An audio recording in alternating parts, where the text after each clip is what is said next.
आप सभी दर्शकों का मेरे YouTube चैनल पे फिर से एक बार स्वागत है। उम्मीद करते हैं कि आप सभी लोग अच्छे होंगे। आज हम एक कुछ अलग हटके जो संरचनात्मक दृष्टिकोण से क्या-क्या राजनीति में होना चाहिए, क्या-क्या राजनीति में चल रहा है और क्या अच्छा हो रहा है और क्या होना चाहिए और जो कि नहीं हो रहा है। इन सभी मुद्दों पर जो देश की वर्तमान राजनीतिक स्थिति है, तो ये वीडियो बनाने का उद्देश्य किसी की आलोचना करना नहीं है। ये इस वीडियो को हम लोग कंप्लीटली कंस्ट्रक्टिव वे में रखेंगे, क्या क्या मौजूदा स्थिति है क्या।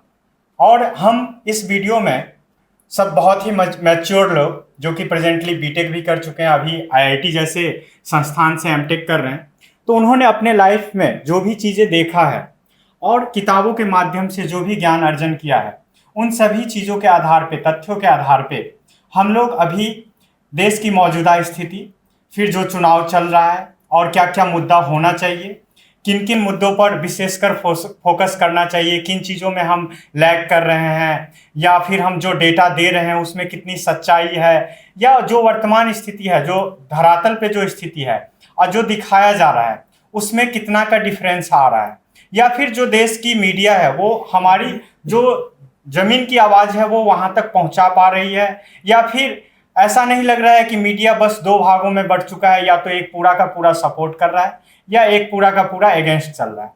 तो हमारे साथ जुड़ के हम इन सभी लोगों की भावनाओं को मीन्स समझने की कोशिश करेंगे कि वर्तमान में उनके हिसाब से कैसा स्थिति चल रहा है। तो मेरे साथ मैं सबसे पहले गेस्ट का इंट्रोडक्शन करा दूं। सभी लोग बहुत ही मैच्योर्ड हैं, बहुत ही मीन्स क्या बोल सकते हैं, डाइवर्स व्यू रखते हैं, बहुत ही आगे तक की सोच रखते हैं, और अच्छे वे में हम लोग इसको कंस्ट्रक्टिव वे में डिस्कशन को बढ़ाने की कोशिश करेंगे। सत्ता से भी, विपक्ष से भी, हर तरह के मुद्दे को हम लोग, चाहे शिक्षा हो, स्वास्थ्य हो, तो इन सभी मुद्दों पे हम इस वीडियो में डिस्कशन करेंगे। वीडियो शुरू करने से पहले मैं आप सभी लोगों से एक रिक्वेस्ट भी करूंगा कि अगर आप मेरे विचारों से या इन लोगों के विचारों से सहमत नहीं है तो इसके लिए कोई बात नहीं, लेकिन ये हम लोगों का व्यक्तिगत विचार है, तो ये हम लोग का right to means express our emotion और थॉट है, तो हम लोग अपना विचार व्यक्त कर रहे हैं। तो चलिए शुरू करते हैं आज का एपिसोड। हमारे साथ सचिन त्रिपाठी जुड़ रहे हैं। नमस्कार। बहुत बहुत धन्यवाद जुड़ने के लिए। मानस जुड़ रहे हैं। नमस्कार। और प्रकाश जुड़ रहे हैं। तो सबसे पहले हम क्वेश्चन जैसे शुरू करते हैं, हम बारी बारी हर चीजों के मुद्दे पर आएंगे, चाहे वो देश की वर्तमान स्थिति हो, या फिर बेरोजगारी का मुद्दा हो, शिक्षा का मुद्दा हो, अस्पताल का मुद्दा हो, या फिर देश का वास्तविक विकास दर क्या होना चाहिए और क्या क्या चीजें लैग कर रही है, आरक्षण का मुद्दा हो, या फिर डबल इंजन सरकार का बात हो, हर चीजों पे हम लोग मुद्दा पे आएंगे, या चुनावी मुद्दा क्या होना चाहिए। सबसे पहले आप सभी लोगों से मैं शॉर्ट में जानना चाहूंगा कि आप अपने बारे में थोड़ा बताएं, और उसके बाद ये बताएं कि अभी देश में क्या चल रहा है, आपके हिसाब से क्या क्या चीजें अच्छी चल रही है और किन किन चीजों में हम लैग चल रहे हैं। आप वर्तमान राजनीतिक स्थिति में आपका क्या दृष्टिकोण है, शुरू करें। नमस्कार, मेरा नाम सचिन त्रिपाठी है। मैं धातुकी अभियांत्रिकी से अभी एमटेक कंप्लीट हुआ है, मेरा कंप्लीट होने वाला है। जैसा कि क्वेश्चन है कि आज का सीन क्या चल रहा है पॉलिटिकली, हम कहाँ खड़े हैं, हमारी क्या रिस्पॉन्सिबिलिटी है और क्या अकाउंटेबिलिटी है कि हम सत्ता के प्रति कितना रिस्पॉन्सिबल है, और क्या एक्सपेक्ट करते हैं कि जो हमारी पॉलिटिकल पार्टीज हैं वो हमारे लिए क्या कर रही हैं, क्या पॉलिसीज़ हैं, क्या चीज़ें होनी चाहिए जो कि हम उनसे जो एक बेसिक नीड्स होती है एक आम आदमी की, वो बेसिक नीड्स फुलफिल हो रही है कि नहीं हो रही है। तो हम शुरुआत करते हैं, सबसे बेसिक नीड्स आज के समय में है रोटी कपड़ा मकान। ठीक, बहुत सी स्कीमें, आज नहीं आज़ादी के बाद से बहुत सी स्कीमें चली। इंदिरा गांधी जी ने गरीबी हटाओ का नारा दिया, उसके बाद बहुत सी सरकारें आई, बीच में कुछ ऐसी सरकारें थी जो अनस्टेबल थी, कई पार्टियों के सपोर्ट से सरकारें चली, ज़्यादा दिन नहीं चली, इसलिए कोई राजनीतिक रिजल्ट नहीं आया। पिछले 10 साल में हम एक चीज़ ऑब्जर्व किए हैं कि एक पूर्ण बहुमत की सरकार जब से बनी है, तो जो गवर्नमेंट जो सेंट्रल में बैठी हुई है, वो जो डिसीजन ले रही है, वो डिसीजन ऐसा है कि किसी के दबाव में नहीं है, वो फ्री होकर डिसीजन ले रही है। तो 3-4 चीज़ें मैं बोलूँगा। पहला तो इंफ्रास्ट्रक्चर, आप कहीं भी निकल जाइए भारत के किसी भी कोने में, उत्तर भारत से लेके आप लद्दाख तक निकल जाइए, पश्चिम भारत, पूर्वी भारत, दक्षिण भारत, कहीं भी जाएंगे, इंफ्रास्ट्रक्चर का जो विकास आज के टाइम में हुआ है वो पिछले 50 साल में नहीं हुआ था, ये कोई भी ऑब्जर्व कर सकता है। दूसरा, बेरोजगारी सबसे विकट समस्या कह सकती हैं, या आज के समय में सबसे ज्यादा उठाए जाने वाला मुद्दा जो है, जो अपोजिशन भी उठा रहा है, एक आम आदमी भी, हमारे जैसे स्टूडेंट भी उठा रहे हैं, सबके जहन में है कि बेरोजगारी दर इतनी ज्यादा क्यों बढ़ गई। दूसरा सबसे महत्वपूर्ण सवाल ये, जिसपे हम आगे डिस्कस करेंगे। तीसरा ये है शिक्षा। शिक्षा दो तरह की शिक्षा हो चुकी है, एक होती है स्किल बेस्ड एजुकेशन, एक होती है ट्रेडिशनल एजुकेशन। हमारे यहाँ स्किल बेस्ड एजुकेशन में थोड़ी सी बढ़ोतरी हुई है पिछले 10 साल में। कुछ ऐसी स्कीमें आई हैं like startup India, make in India, और बहुत सी स्कीमें अभी आएंगी भी फ्यूचर में भी। तो इस पे अभी कुछ कह पाना, क्योंकि अभी 10 साल में हम ये जज नहीं कर सकते कि हम इतना अगला 50 साल हमारा क्या होने वाला है। वो हमारा पॉलिटिकली जो अगला चुनाव के बाद जो रिजल्ट आएगा वो बताएगा कि हम कहाँ खड़े होंगे अगले 5 साल में। 3 जो मुद्दे हैं इस समय, इंफ्रास्ट्रक्चर, एजुकेशन और बेरोजगार, अनएम्प्लॉयमेंट, ये 3 मुद्दे मेरे हिसाब से सबसे जटिल मुद्दे हैं, इस पे बहस होनी चाहिए। धन्यवाद। नमस्कार साथियों, मैं मानस मराल मिश्रा IIT BHU से करंट में MTech सेकेंड ईयर का स्टूडेंट हूँ।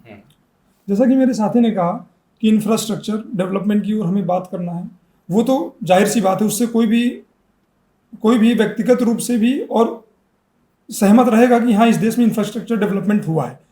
अभी तो इंफ्रास्ट्रक्चर डेवलपमेंट के आगे मैं कुछ ऐड करना चाहूँ तो इस देश ने इंटरनेशनल रिलेशंस में काफ़ी तरक्की की है। प्रेजेंट गवर्नमेंट के जो कैबिनेट हैं, जो मंत्री हैं, वो लोग, जो विदेश मंत्री हैं हमारे जयशंकर साहब, और जो उनको कैबिनेट प्राप्त हुआ है, वो कैबिनेट बहुत अच्छे से दृढ़ता से काम किया है। हमारी जो विदेश नीतियां हैं उनमें बदलाव आया है। हम सशक्त तटस्थ हुए हैं उन नीतियों पे। हमने अपने बॉर्डर्स को बहुत अच्छे से मैनेज किया, बॉर्डर्स को हमने बहुत अच्छे से मेंटेन किया। वहाँ नई नई टेक्नोलॉजीज़ का हमने इम्प्लीमेंटेशन देखा। बॉर्डर्स को हमने बहुत मजबूत किया, आतंकवादियों की गतिविधियों को रोका, जम्मू कश्मीर में डेवलपमेंट पहुंचा। जो युवा वहाँ का जो पत्थरबाजी कर रहा था, आज वो उसको एहसास हो रहा है कि वो पत्थरबाजी कितनी गलत थी, डेवलपमेंट कितना ज़रूरी है। ये सब चीज़ें पहुंची सरकार की। हाँ, मैं इस सरकार से इसलिए थोड़ा सा नाखुश हूँ। काफ़ी 2-3 मुद्दे हैं जिसमें मैं नाखुश हूँ। पहला है एक बेरोजगारी का मुद्दा। हाँ, मानते हैं कि हाँ, सरकार 100% रिस्पॉन्सिबल नहीं रहती बेरोजगारी के लिए, लेकिन सरकार को कुछ कड़े नियम यहाँ भी लागू करने चाहिए। दूसरा, इस गवर्नमेंट ने जितने भी नई नई स्कीम्स लाई, जिसमें एक मास का, एक पूरे इंडिया के मास का, जिसमें उन्होंने सोचा कि हम इनका डेवलपमेंट करेंगे, इनका विकास करेंगे, इनके लिए अच्छा काम करेंगे, वो ठीक है, गवर्नमेंट ने वो किया। लेकिन गवर्नमेंट ने जब वो पॉलिसीज का इम्प्लीमेंट किया, गवर्नमेंट ने कहीं भी ग्राउंड लेवल पे जाके रिसर्च सर्वे नहीं किया कि वो वहाँ की आम जनता उस चीज़ के लिए तैयार है कि नहीं है। गवर्नमेंट डायरेक्ट ला के इनकी, अगर आपकी मेजॉरिटी है लोकसभा में, राज्यसभा में, आप डायरेक्ट ये नहीं समझ सकते कि अगर हमारी मेजॉरिटी है तो हम डायरेक्ट जाके इसको हम इम्प्लीमेंट कर दें। आपको लोगों से मिलना पड़ेगा, वहाँ की ग्राउंड रियलिटी को समझना पड़ेगा, लोगों से बात करनी पड़ेगी। वहाँ के जो मुखिया हैं, उस समाज के जो मुखिया हैं, वहाँ जो नेता हैं, उनसे आपको बात करनी पड़ेगी, जो उनका साथ दे रहे हैं, जो छोटे छोटे दलों के नेता हैं। आपको वहाँ की मेजर रूट कॉज को जानना पड़े, उसके बाद आप किसी चीज़ को इम्प्लीमेंट करिए। जैसे अभी हम देखें कि जो किसान बिल है उसको वापस लेना पड़ा गवर्नमेंट को। अगर आपका किसान बिल मजबूत था, आप 100% श्योर थे कि हाँ, हमारा ये किसान बिल बहुत अच्छे हैं, तो आपको उसको क्यों वापस लिए?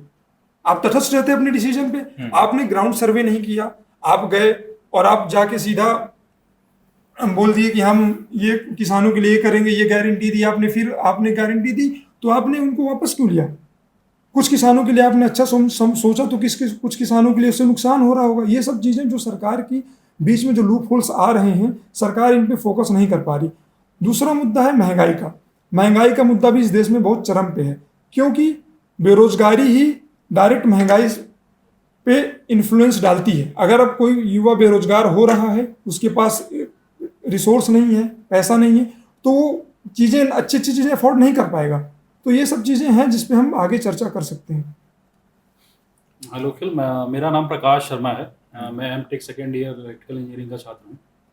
जहाँ तक ये बात है कि मैं जो अभी करंट में सरकार है उसके कितना सहमत हूँ, वो क्या कार्य कर रहे हैं और क्या कार्य उन्होंने किया और क्या कार्य और उनको करना चाहिए था, जो मेरा पर्सनल व्यू है, जिसका मैं आकलन कर पा रहा हूँ कि मैं क्या होना चाहिए था। तो उसमें गवर्नमेंट ने सबसे पहला जो कुछ अच्छा काम किया, मैं वो बोलना चाहूँगा कि इंफ्रास्ट्रक्चर और जो बेसिक नीड्स हैं, जो मैं गांव से बिलोंग करता हूँ, तो पहले की सरकारों में और अब की सरकार में एक जो बेसिक डिफरेंस मैं देख पा रहा हूँ कि अवेलेबिलिटी चीज़ों की, जैसे कि पहले बिजली की बहुत समस्या थी और बिजली की समस्या काफ़ी हद तक दूर हो गई है। अब अच्छा बिजली लोगों तक पहुंच पा रहा है, जिससे किसान भी काफ़ी हद तक खुश हैं। और दूसरा जो रोड हो गया, रोड हो गई और सेफ्टी हो गई, ये सब जो बेसिक इश्यूज़ हैं उस पे ये सरकार काफ़ी हद तक कारगर है। सेफ्टी इश्यूज जो महिलाओं को थी, अब काफ़ी फ्रीली वो मूव कर पा रहे हैं और रोड्स अच्छे हैं, तो कनेक्टिविटी अच्छी है, तो चीज़ों का ट्रांसपोर्ट भी अच्छे हद तक मतलब सही समय पे चीज़ों का हो जा रहा है। तो पहला ये व्यू हो गया मेरा कि इंफ्रास्ट्रक्चर में काफ़ी हद तक सरकार ने अच्छा काम किया है।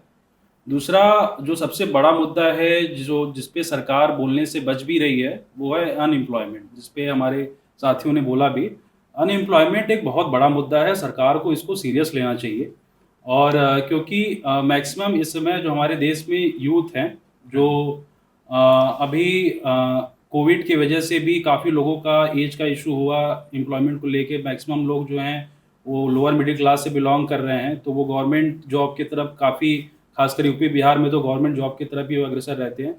तो कोविड की वजह से भी काफ़ी इम्पैक्ट हुआ लोगों पे। तो गवर्नमेंट को कैसे हम अनएम्प्लॉयमेंट को दूर करें, उस पे एक अच्छा खासा, उस पे एक पूरा मीन्स आप ये कह सकते हैं कि खाका तैयार करें, और उस पे एक एक संगठन क्या कह सकते हैं, एक अच्छे मंत्रियों को या अच्छे लोगों को लगाएं, स्किल्ड लोग को लगाएं कि वो इसके कैसे ओवरकम किया जा करे, इस पे ओवरकम कर सके, इस पे उनको काफ़ी विचार करना चाहिए। क्योंकि अनएम्प्लॉयमेंट मेजर इशू है, क्योंकि हमारे यहाँ पॉपुलेशन भी बढ़ रहे हैं। तो अनएम्प्लॉयमेंट को दूर करने के लिए क्या स्किल, हम कितने स्किल लेवल पे लोगों को, ग्रेजुएशन लेवल पे, उनके एजुकेशन लेवल पे क्या चेंजेस लाएं कि, और टेक्नोलॉजी से कितनी इंडस्ट्री लेवल से उनका कनेक्टिविटी अच्छा करे, कि जो इंडस्ट्री लेवल पे चीज़ें हो रही हैं और क्या वो ग्रेजुएशन में इससे अपना पढ़ाई कर रहे हैं, वो कितनी रिलेटेबल हैं कि नहीं, क्या वो पढ़ने के बाद वो चीज़ें वो मीन्स इंडस्ट्री में यूजफुल हैं कि नहीं। ये जो गैप है, ये गैप को दूर करें। और मैक्सिमम मैं ये कहूँगा, अगर अनएम्प्लॉयमेंट दूर करने में सरकार कारगर है, तो काफ़ी हद तक ये सरकार सही काम कर रही है। जैसे कि अभी लोकसभा का चुनाव चल रहा है, अब आई थिंक 5वें चरण होने वाला है।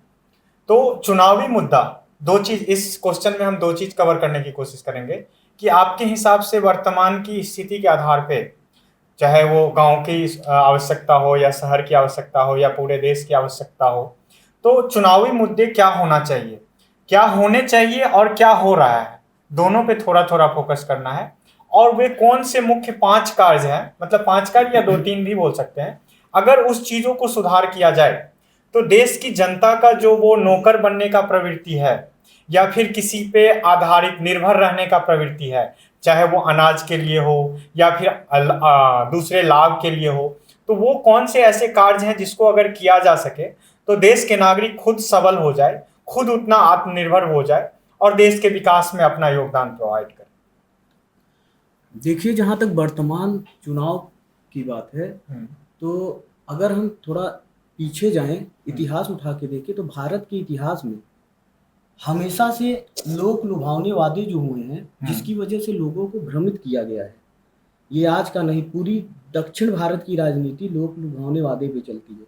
जैसे कि एक जयललिता जी तमिलनाडु की मुख्यमंत्री थी, उन्होंने ये कहा था कि अगर तमिलनाडु में हमारी सरकार आ जाएगी तो हम लड़कियों को जो 12वीं पास होंगी, 10वीं पास होंगी, उनको स्कूटी देंगे।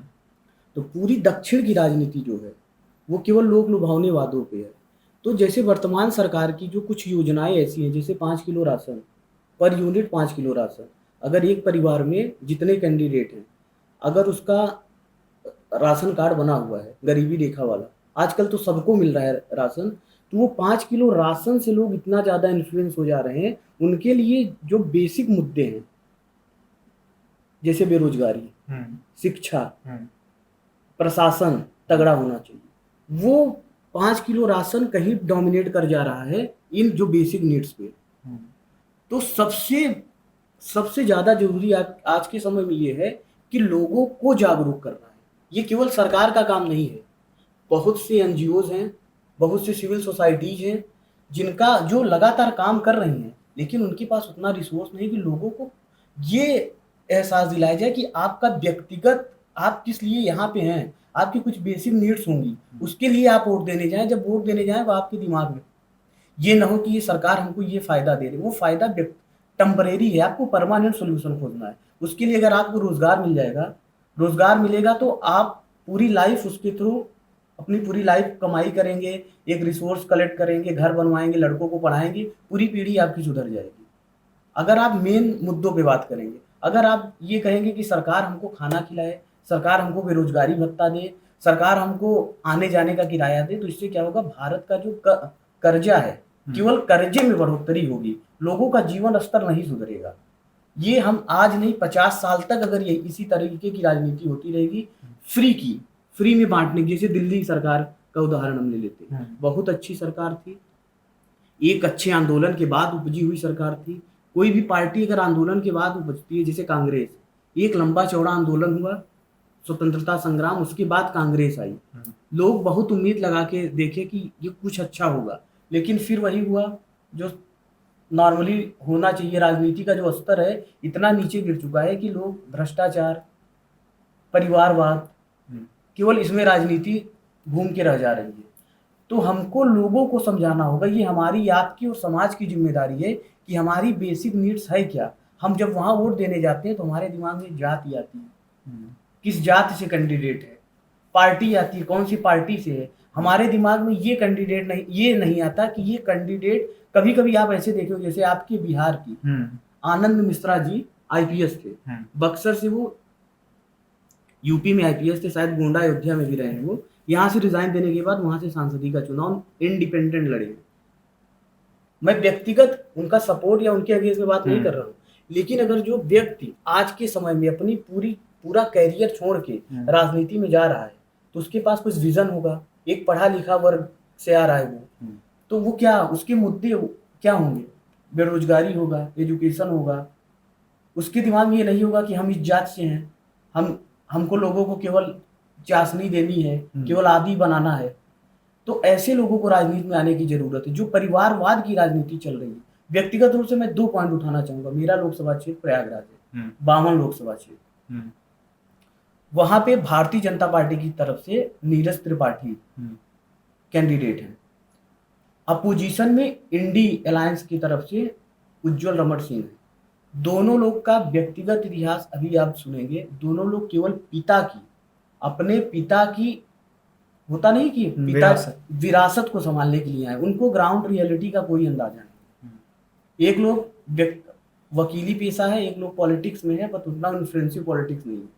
तो अगर इस तरह लोगों को आप बढ़ाएंगे तो कल को क्या होगा, वो अपने लड़के को बढ़ाएंगे, आप केवल झंडा लेके घूमेंगे, आपको कभी नहीं मौका मिला और आप अपने मुद्दे को नहीं उठा पाएंगे। तो 2024 लोकसभा में ये डिसाइड करना पड़ेगा कि हमारा बेसिक नीड्स क्या है, हमको किस लिए वोट करना है। हमको केवल ये नहीं कि हम जाके एक बटन दबा के चले आ रहे हैं, वोटिंग हो गई, लाल स्याही लग गई यहाँ पे, ये हमारा उद्देश्य नहीं होना चाहिए। अगर हम वोट दे रहे हैं तो हम इस उद्देश्य के साथ वोट दें कि हम जिसको दे रहे हैं वो जीते, और हमारे मुद्दे, हमारी जरूरतें होनी चाहिए। मजबूरी नहीं कि जात से हूँ, ये फलाने जात से है तो मैं इसको दूंगा, ये मेरी जात से नहीं है तो मैं इसको दूंगा, ये मेरे धर्म से नहीं है तो मैं इसको नहीं दूंगा। तो हमको कुछ चीजों से ऊपर उठ के राजनीति को राजनीति के तरीके से हैंडल करना है। देखिए, इसमें मैं एक पॉइंट और जोड़ना चाहूँगा। ये इतना बहुत अच्छा बोला सचिन भाई ने, लेकिन देश का युवा या देश के जो लोग हैं या देश की जो जनता है वो इस मुद्दों से तब हटेगी जब उनके नेता उन पे ये सवाल नहीं, उन पे ये चीज़ नहीं थोपेंगे। अगर कोई पॉलिटिकल पार्टी पावर में है, वो अपनी जनता को फ्री में राशन बांट रही है, फ्री में बस सेवा मुहैया करा रही है, लड़कियों को फ्री में पैसा दे रही है बिना किसी काम के, ठीक है, वो चलता है। लेकिन अगर वो कंडीशंस हैं, अगर गवर्नमेंट फ्री में दे रही है, तो कोरोना का एक काल था जिसमें कई लोग ऐसे थे, हमें मानना चाहिए इस बात को, कि कई लोग ऐसे थे जिनके पास वाकई में 2 वक्त की रोटी नहीं थी। गवर्नमेंट का ये जो कार्य था वो सराहनीय कार्य था कि कोरोना में जिसके पास 2 वक्त की रोटी नहीं, उसको फ्री में खाना मिला। लेकिन जो ग्राउंड लेवल पे जो नेता कार्य कर रहा है, देखिए मैं इसके विरोध में नहीं हूँ कि गवर्नमेंट ने फ्री में, मैं इसके विरोध में नहीं हूँ कि गवर्नमेंट ने फ्री में खाना बांटा। मैं इसके विरोध में, देखिए किसी भी देश का जो राजा होता है, कि किसी भी देश में जो मतलब जो पहले भी आप देखें कोई राजा होता है, राजा कभी भी कपट भाव नहीं रखता अपनी प्रजा से। अगर वो ईमानदार राजा है, मैं बात कर रहा हूँ, कोई अगर ईमानदार राजा है, वो कभी भी कपट भाव से चीजों को नहीं देखता। लेकिन उसके जो मंत्रिमंडल में जो लोग हैं, उनके दिल में चोर रहता है। वो हमेशा इस फिराक में रहते हैं कि मैं इससे क्या पाऊं, मैं इससे क्या पाऊं। क्यों? क्योंकि वो नेता, जो हमारे देश का जो कल्चर चला आ रहा है पुराने समय से, कि नेता बन जाएंगे, हमारा परिवार, हम अपने परिवार को एकदम पूरा मजबूत बना लेंगे, पैसे से भी, जमीन से भी, हम एक इन पे अत्याचार करेंगे, इन पे अपना दबदबा जमाएंगे। ये सब चीजें जो आती हैं, वो एक जो राजा को भी, उसकी छवि राजा को झेलना पड़ता है, जो उनके नेता करते हैं, जो नेता पे लोग करते हैं। लेकिन आप यहाँ देखिए कि अगर किसी को फ्री में राशन मिला, वो क्यों मिला, इस पे जाइए कि कोरोना काल पे उनको 2 वक्त की रोटी नहीं खाने को उनको आज मिल, जो गरीबी में आज भी जी रहे हैं, उनको 2 वक्त की रोटी मिल रही है, खाने को मिल रहा है, अनाज मिल रहा है। इस पे कहने वाली बात है। तो ये चीज गवर्नमेंट का सराहनीय है, लेकिन गवर्नमेंट को उस चीज को एज अ मुद्दा बना लेना यहां तक सही है कि हाँ हमने ये कार्य किया। लेकिन गवर्नमेंट आज की डेट में क्या कर रही है, कोई भी गवर्नमेंट है, मैं ना ही बीजेपी, ना ही कांग्रेस, ना ही आप, मैं किसी को, हर गवर्नमेंट क्या कर रही है, अगर गवर्नमेंट ने कुछ काम किया है, आप अपना काम गिनाइए जनता के सामने जाके। वो काम नहीं गिना रहे, वो इस जाति के हैं, उस जाति में बांट दे रहे हैं लोगों को। तो अगर कोई नेता उठ के कह रहा है कि हम इस जाति के हैं, तो फिर वो नेता भी उसको वो कर दे रहा है, नहीं हम इस जाति का सपोर्ट कर रहे हैं, हम इसको, जब इस धर्म को सपोर्ट कर रहे हैं, इस धर्म को सपोर्ट करें। तो इससे अगर आपके नेता की ही छवि में, अगर दिमाग में है कि मैं जाति धर्म से मोटिवेटेड मैं राजनीति कर रहा हूं, तो वहां की जनता भी उसको पीछे फॉलो करेगी। तो जनता को भी समझना भी बहुत जरूरी है कि हमको कैसे, हमको भटकाया जा रहा है, बेसिक मुद्दे कैसे हमको अलग किया जा रहा है। जनता को ही नेताओं से सवाल पूछना चाहिए कि आपने जो काम किया, हमें वो काम गिनाइए। आप हमें ये मत गिनाइए कि हम किस जाति से हैं, हमारा स्टेटस क्या है, हमारे ऊपर कौन अत्याचार कर रहा है। ये हमें मालूम है कि हमारे ऊपर कौन अत्याचार कर रहा है, लेकिन आपको हमें ये भी गिनाना बहुत ज्यादा जरूरी है कि आपने हमारे लिए क्या काम किया। आप 5 साल थे यहाँ पर, आप अपनी चीजों को लेके आइए हमारे सामने, आप अपने पॉइंट्स रखिए, आप अपने नेताओं को हमारे यहाँ भेजिए, वो हमसे बात करें कि हाँ क्या आपने जो पेपर में लिख दिया, क्या वो ग्राउंड तक वो बात पहुंची है कि नहीं पहुंची है। वो बात भी देखने का, इंस्पेक्शन करने का गवर्नमेंट का जिम्मेदारी बनता है कि आप जाएं वहां तक, इंस्पेक्ट करें कि वो जो घर जो आप कह रहे हैं कि शौचालय बनवाए हैं, आप घर दिए हैं, वो घर पहुंचा है, या कि सिर्फ अमीर लोगों को ही वो शौचालय घर मिल गए हैं, गरीब को मिला नहीं है। कि कितने में गरीब का वो 6,000 आप दिए, तो उसमें कितना गरीब उसमें उसको अफोर्ड कर पाया है या बनवा पाया है कि नहीं। ये सब चीजें गवर्नमेंट को करनी चाहिए, उसकी जिम्मेदारी है कि अगर आप वाकई, अगर आप अपने मुद्दों पे इतना कॉन्फिडेंस है, आपने इस देश को विकास, आप देश को बहुत आगे ले गए हैं, तो आप सामने आइए, उन मुद्दों में चुनाव लड़िए। आप क्यों डर जाते हैं, क्यों हिंदू मुस्लिम करने लग जाते हैं, क्यों जिस भी स्टेट में आपकी गवर्नमेंट आती है वहां पहले दंगे होने लग जाते हैं। अभी देखिए चुनाव चल रहे हैं, अभी आप देखेंगे, अभी बीच में जो गैप आया था, कोई दंगे नहीं हुए इस देश में।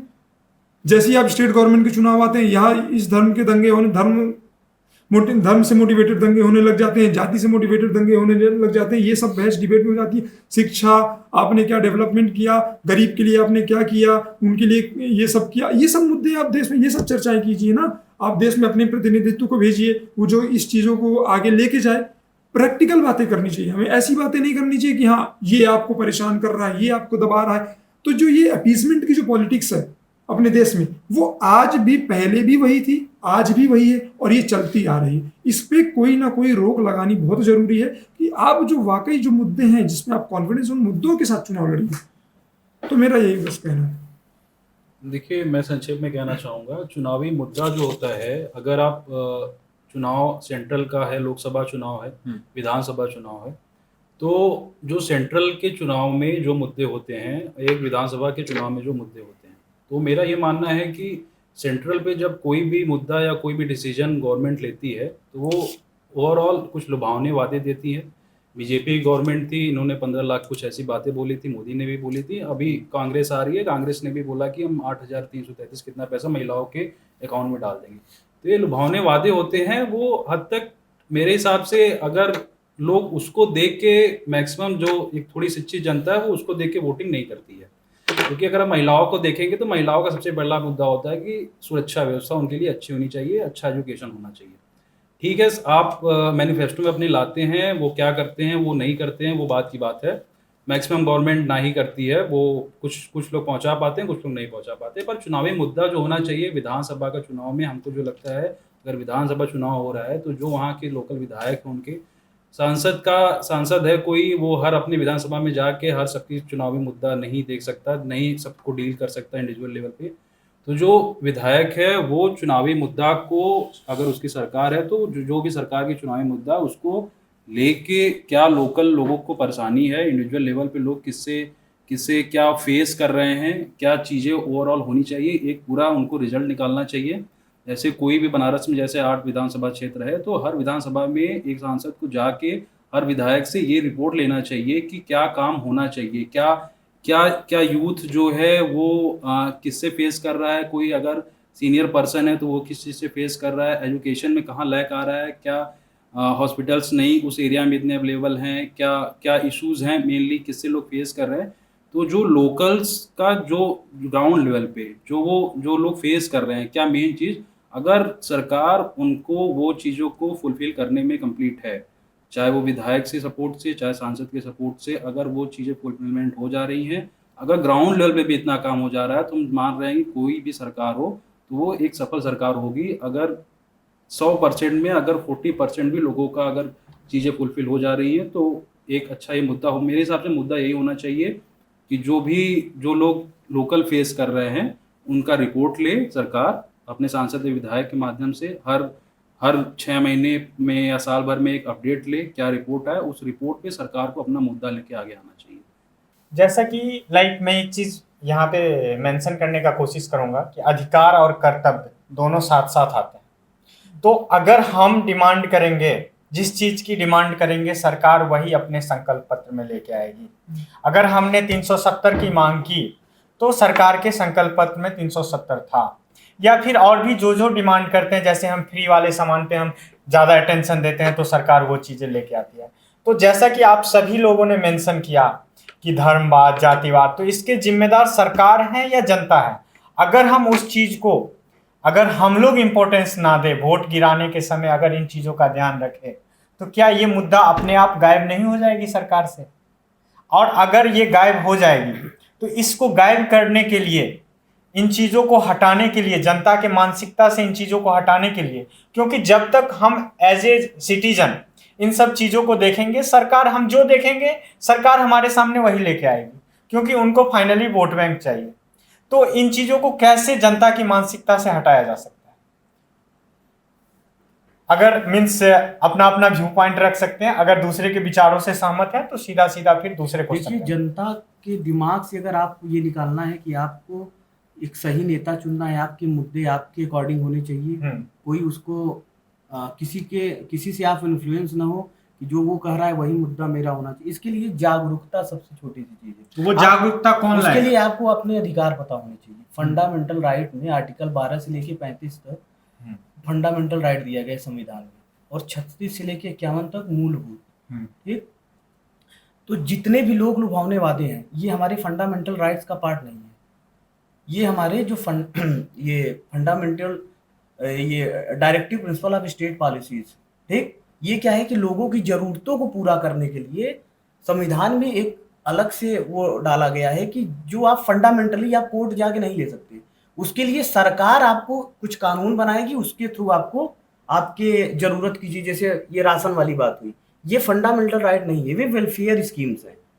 ये डायरेक्टिव प्रिंसिपल ऑफ स्टेट के थ्रू आ रहा है। लोगों को जरूरत कुछ भी हो सकती है। आज से 50 साल पहले लोग जो संविधान लिखे उसमें ये नहीं पता था कि 50 साल बाद क्या होगा, तो 50 साल बाद क्या होगा उसके लिए हमने एक और चीज डाला कि मूलभूत कर्तव्य क्या हो सकते हैं हमारे, ये डायरेक्ट डीपीएसपी क्या है।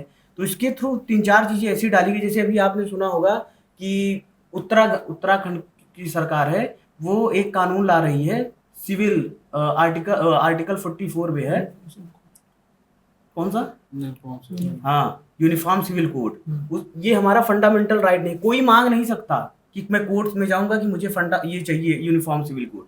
लेकिन directive principle of state policies में ये है कि सरकार आपके वेलफेयर के लिए ऐसी स्कीम्स बना सकती है जिससे आपका फायदा हो। तो इसके लिए लोगों को पहले अपने अधिकार पता होने चाहिए, मूल कर्तव्य क्या है, मूल अधिकार क्या है, डीपीएसपी आपका क्या है। बिना इसके आप जागरूक कर ही नहीं सकते, क्योंकि जब मास मोबिलाइजेशन होता है ना, कोई बड़ा नेता जब आता है, पॉपुलर नेता आता है, स्टेज पे खड़ा होकर अगर 2000, 3000, 5000, 20,000 लोगों को समझा रहा है ना, तो लोग केवल उसको सुनने आते हैं। वो उसका एक एक स्टेटमेंट मैटर करता है कि हमारा नेता बोल क्या रहा है। तो उसके पहले हम लोगों को जागरूक होना पड़ेगा। हम, आप या कोई एक इंडिविजुअल व्यक्ति ये डिसाइड नहीं कर सकता है कि हमारे मुद्दे क्या हैं। मुद्दे हम खुद डिसाइड करेंगे अपने लिए। तो उसके लिए सबसे ज़्यादा अवेयरनेस, इलेक्शन का अवेयरनेस होना चाहिए। वोटिंग राइट्स क्या हैं तुम्हारे। बहुत से अभी देखिए वोटिंग का परसेंटेज 50 मैक्सिमम जा रहा है, 70% कहीं नहीं गया है। क्यों? लोगों को जागरूकता ही नहीं, इंटरेस्ट ही नहीं चुनाव में। जैसे कि लाइक और भी अगर कोई पॉइंट जिसको भी जिसमें ऐड करना चाहे तो कर सकते हैं। सबसे पहले आपने बताया कि मीन्स नेता पे हमारे प्रतिनिधित्व लेवल पे बहुत चीज़ मैटर करता है। तो मेरा क्वेश्चन ये है कि जो शिक्षित युवा हैं या फिर जो पढ़े लिखे अवेयरनेस युवा हैं, वो राजनीति में क्यों नहीं आ रहे हैं? या तो वो अपने मन से नहीं आ रहे हैं, या तो फिर सिस्टम ऐसी बन गई है कि उनको एंट्री नहीं मिल पा रहा है। तो आपके हिसाब से क्यों ऐसा हो रहा है कि आप जैसे युवा मीन्स राजनीति में आपको लगता है कि हम आके सिस्टम में बदलाव कर सकते हैं, फिर भी आपको ऐसा प्लेटफॉर्म नहीं मिल पा रहा है, या फिर आपके अंदर से भावना नहीं आ रही है राजनीति में आने का? आप क्या सोचते हैं इसके बारे में? मेरा एक दो पॉइंट इस पे है, जो युवा पीढ़ी है वो राजनीति में क्यों नहीं जा रही है। इसका जो चीज़ें, जो कारण मैं ऑब्जर्व किया हूँ अपने अगल बगल अपने समाज में, सबसे बड़ा कारण इसका है कि आपका बैकग्राउंड का क्या है, आप कहाँ से बिलोंग करते हैं। अगर मैं एक मिडिल क्लास फैमिली से हूँ, मेरा राजनीतिक इतिहास कुछ नहीं है, मैं राजनीति में एंटर करना चाहता हूँ, तो जिस सोसाइटी में हम रह रहे हैं, जिस सोसाइटी में रह रहे हैं, वो सोसाइटी ही हमको उठने नहीं देगी। नेता कौन आजकल बन रहा है? नेता का लड़का ही नेता बन रहा है, या तो कोई बिजनेसमैन जिसके पास पैसा है, पावर है, कोई आम आदमी, कोई एक गांव से उठा हुआ व्यक्ति जिसके अंदर कैलिबर है कि वो लोगों के मुद्दे ऊपर उठा सकता है, लोगों के लिए सेवा भाव है उसके अंदर। लेकिन वो क्यों आगे नहीं आ पा रहा है? क्योंकि उसके पास रिसोर्स नहीं है, पैसा नहीं है। अगर वो लोगों की सेवा करने जाएगा, उसको पैसे की जरूरत है ना, लोगों की मदद करने के लिए पैसे चाहिए। पैसे कहाँ से लाएगा वो? सबसे बड़ी आज के समय समस्या ये हो चुकी है कि जो बड़े बड़े लोग हैं, जो जिनका एक लंबा इतिहास रहा है, जिनके पास बहुत से पैसा, गाड़ी घोड़ा सब है, उनका एक वोट बैंक है, वो इजीली स्विच कर जा रहे हैं पॉलिटिक्स में compare to the people who belong from the countryside. तो इसके लिए हमको सबसे पहले ये करना है कि आप काबिल बनिए, पहले नौकरी लीजिए, पैसा कमाइए, तब राजनीति में आइए। ये एक आम आदमी के लिए है। और तीसरा कोई रास्ता है ही नहीं कि राजनीति में स्विच करने का। बहुत लोग स्विच किए हैं, आप देख लीजिए, उनकी राजनीति 2, 4, 5 साल में खत्म होकर रह गई, क्योंकि उनके पास कोई सपोर्ट नहीं था। कोई ना उनका राजनीतिक इतिहास है, ना कोई उनका जातिगत वोट बैंक है।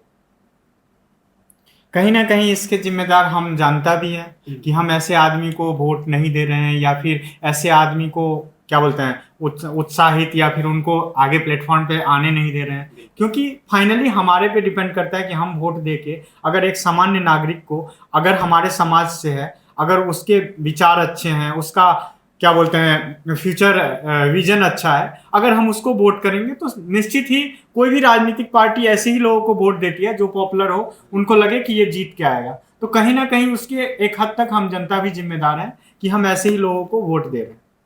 देखिए, पहली चीज़ ये है कि इस देश का जो सिस्टम है, आप अगर कोई ईमानदार नेता सिस्टम में जा रहा है, अगर वो ज़्यादा मजबूत नहीं है, वो सिर्फ अपने विचारों से मजबूत है और सिर्फ अपने कर्तव्यों से मजबूत है, तो वो अगर राजनीति में जा रहा है तो वो सिस्टम का हिस्सा बन के रह जाता है। उसके विचार और कर्तव्य को इतना दमन कर दिया जाता है कि वो अपनी बातों को रख नहीं पाता है, पहली चीज़।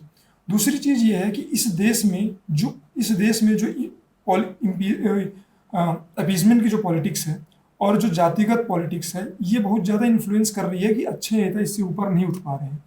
जैसे कहीं कहीं क्या हो रहा है कि जो बहुत सारे नेता हैं जो बहुत अच्छा कार्य कर रहे हैं, पब्लिक डोमेन में उनका बहुत ज़्यादा फैलाव है, वो जा रहे हैं वहाँ तक, लेकिन फिर भी उनको टिकट नहीं मिल पा रहा है। क्यों? क्योंकि उस पर्टिकुलर क्षेत्र में कोई जाति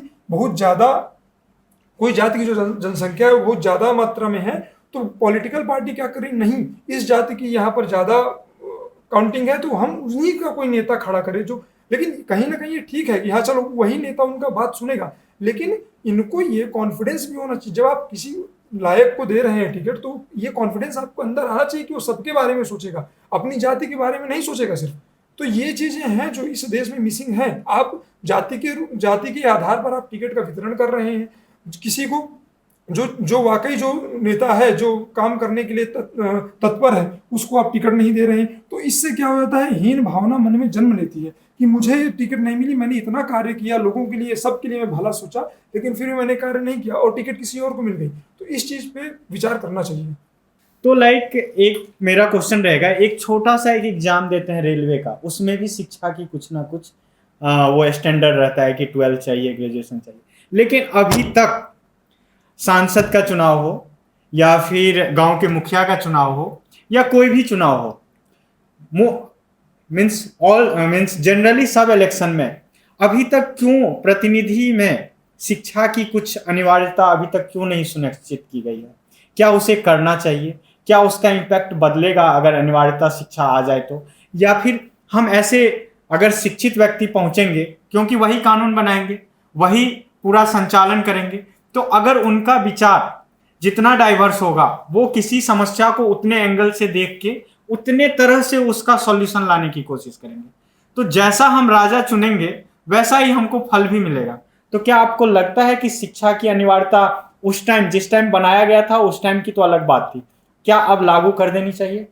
जी ज़रूर। देखिए, राजनीति में शिक्षा की अनिवार्यता ये बहुत ही एक ज़रूरी स्टेप है, पर इसको मेरे नज़र में अगर आप ग्राउंड लेवल पे आप पंचायत का चुनाव देखिए, आप विधायक का चुनाव देखिए, आप सांसद का चुनाव देखिए, तो जहाँ तक पंचायत का चुनाव है वहाँ पे अगर आप शिक्षा की अनिवार्यता करते हैं तो वो जो भी एक शिक्षा तो ज़रूरी है ही है, होना चाहिए, पर जो लोगों का एक जातिगत संगठन पंचायत चुनाव में रहता है, वो जाति के तरफ प्रेरित होके वोट करते हैं, तो इससे अनिवार्यता तो रहे वो तो ज़रूरी है, पर जो जनता वोट कर रही है उसको भी ये अपने दिमाग में रखना चाहिए कि हम किसको चुन रहे हैं। अगर शिक्षित है तो वो अच्छा काम करेगा, अपने चीज़ों को इम्प्लीमेंट करना चाहेगा, तो शिक्षा की अनिवार्यता तो ज़रूरी है। अब आप कह लीजिए कि कोई एक शिक्षित है, वो खड़ा हुआ है चुनाव में, आप किसी पार्टी को सपोर्ट कर रहे हैं, आपकी मेंटेलिटी हो गई कि नहीं हमको इन्हीं पार्टी को सपोर्ट करना है। अब एक अपोजिशन पार्टी में आप जिसको सपोर्ट नहीं कर रहे हैं, आप पहले से मन बना लें, उसमें हम कितनी भी शिक्षित युवा को लेके आएंगे, पर आप जो है जाति पे, धर्म पे चुनाव देख के आप अपनी ही पार्टी को सपोर्ट करेंगे। तो मेरा ये मानना है कि शिक्षा की अनिवार्यता होनी चाहिए, ज़रूरी है, पर जो लोग वोट कर रहे हैं उनको भी ये दिमाग अपने रखना चाहिए कि हम किसको वोट कर रहे हैं, मतलब जिनको वोट कर रहे हैं वो कितने शिक्षित हैं, क्या वो कितना काम कर पाएंगे। ये काम पंचायत चुनाव से लेके सांसद चुनाव तक में अगर आप शिक्षा को ला रहे हैं तो ये जरूर ऐसा होना चाहिए। देखिए, इसमें एक पॉइंट और जोड़ना चाहूँगा कि जैसे मैं बहुत बेसिक चीज़ से बात करता हूँ कि अधिकतर हम देखते हैं कि जो टॉपर रहते हैं वो अधिकतर अच्छे वक्ता या अच्छे टीचर नहीं बन पाते हैं। हम आप देख लीजिएगा, जो अच्छे लोग जो मतलब बेसिकली उनको बहुत नॉलेज है, बहुत टॉपर हैं, वो अपने, मैं एक स्कूल लेवल की बात कर रहा हूँ या फिर आप किसी कंपटीशन लेवल की बात करें, वो टॉपर कोई रहता है, लेकिन वो जरूरी नहीं कि वो बहुत अच्छा लोगों को अपनी चीज़ें समझा पाए। तो नेता में क्या है, हमें जनता से भागीदारी, हमको जनता का सामना करना है। बेसिकली कुछ इम्पोर्टेंट, हाँ उसको जागरूकता होनी चाहिए, उसको जागरूकता अपने समाज की जागरूकता होनी चाहिए, कानून की जागरूकता होनी चाहिए, संविधान की जागरूकता होनी चाहिए। ये सब चीज़ों की पढ़ाई के साथ साथ एक नेता में एक लीडरशिप क्वालिटी होनी चाहिए। आप ये नहीं कह सकते कि कोई IAS बना है, कोई अच्छा पढ़ा लिखा इंसान है तो वो देश का प्रधानमंत्री बन जाए। ये कोई पैरामीटर नहीं हो सकता डिसाइड करने का कि ये नेता बनेगा। नेता का पैरामीटर है कि जनता को जनार्दन समझे, जनता की भावनाओं को अपनी भावना समझे, जनता के साथ कदम से कदम उठा के चले, ये चीजें शिक्षा से तो आती हैं, लेकिन ये अच्छे मूलभूत सिद्धांतों से आती है।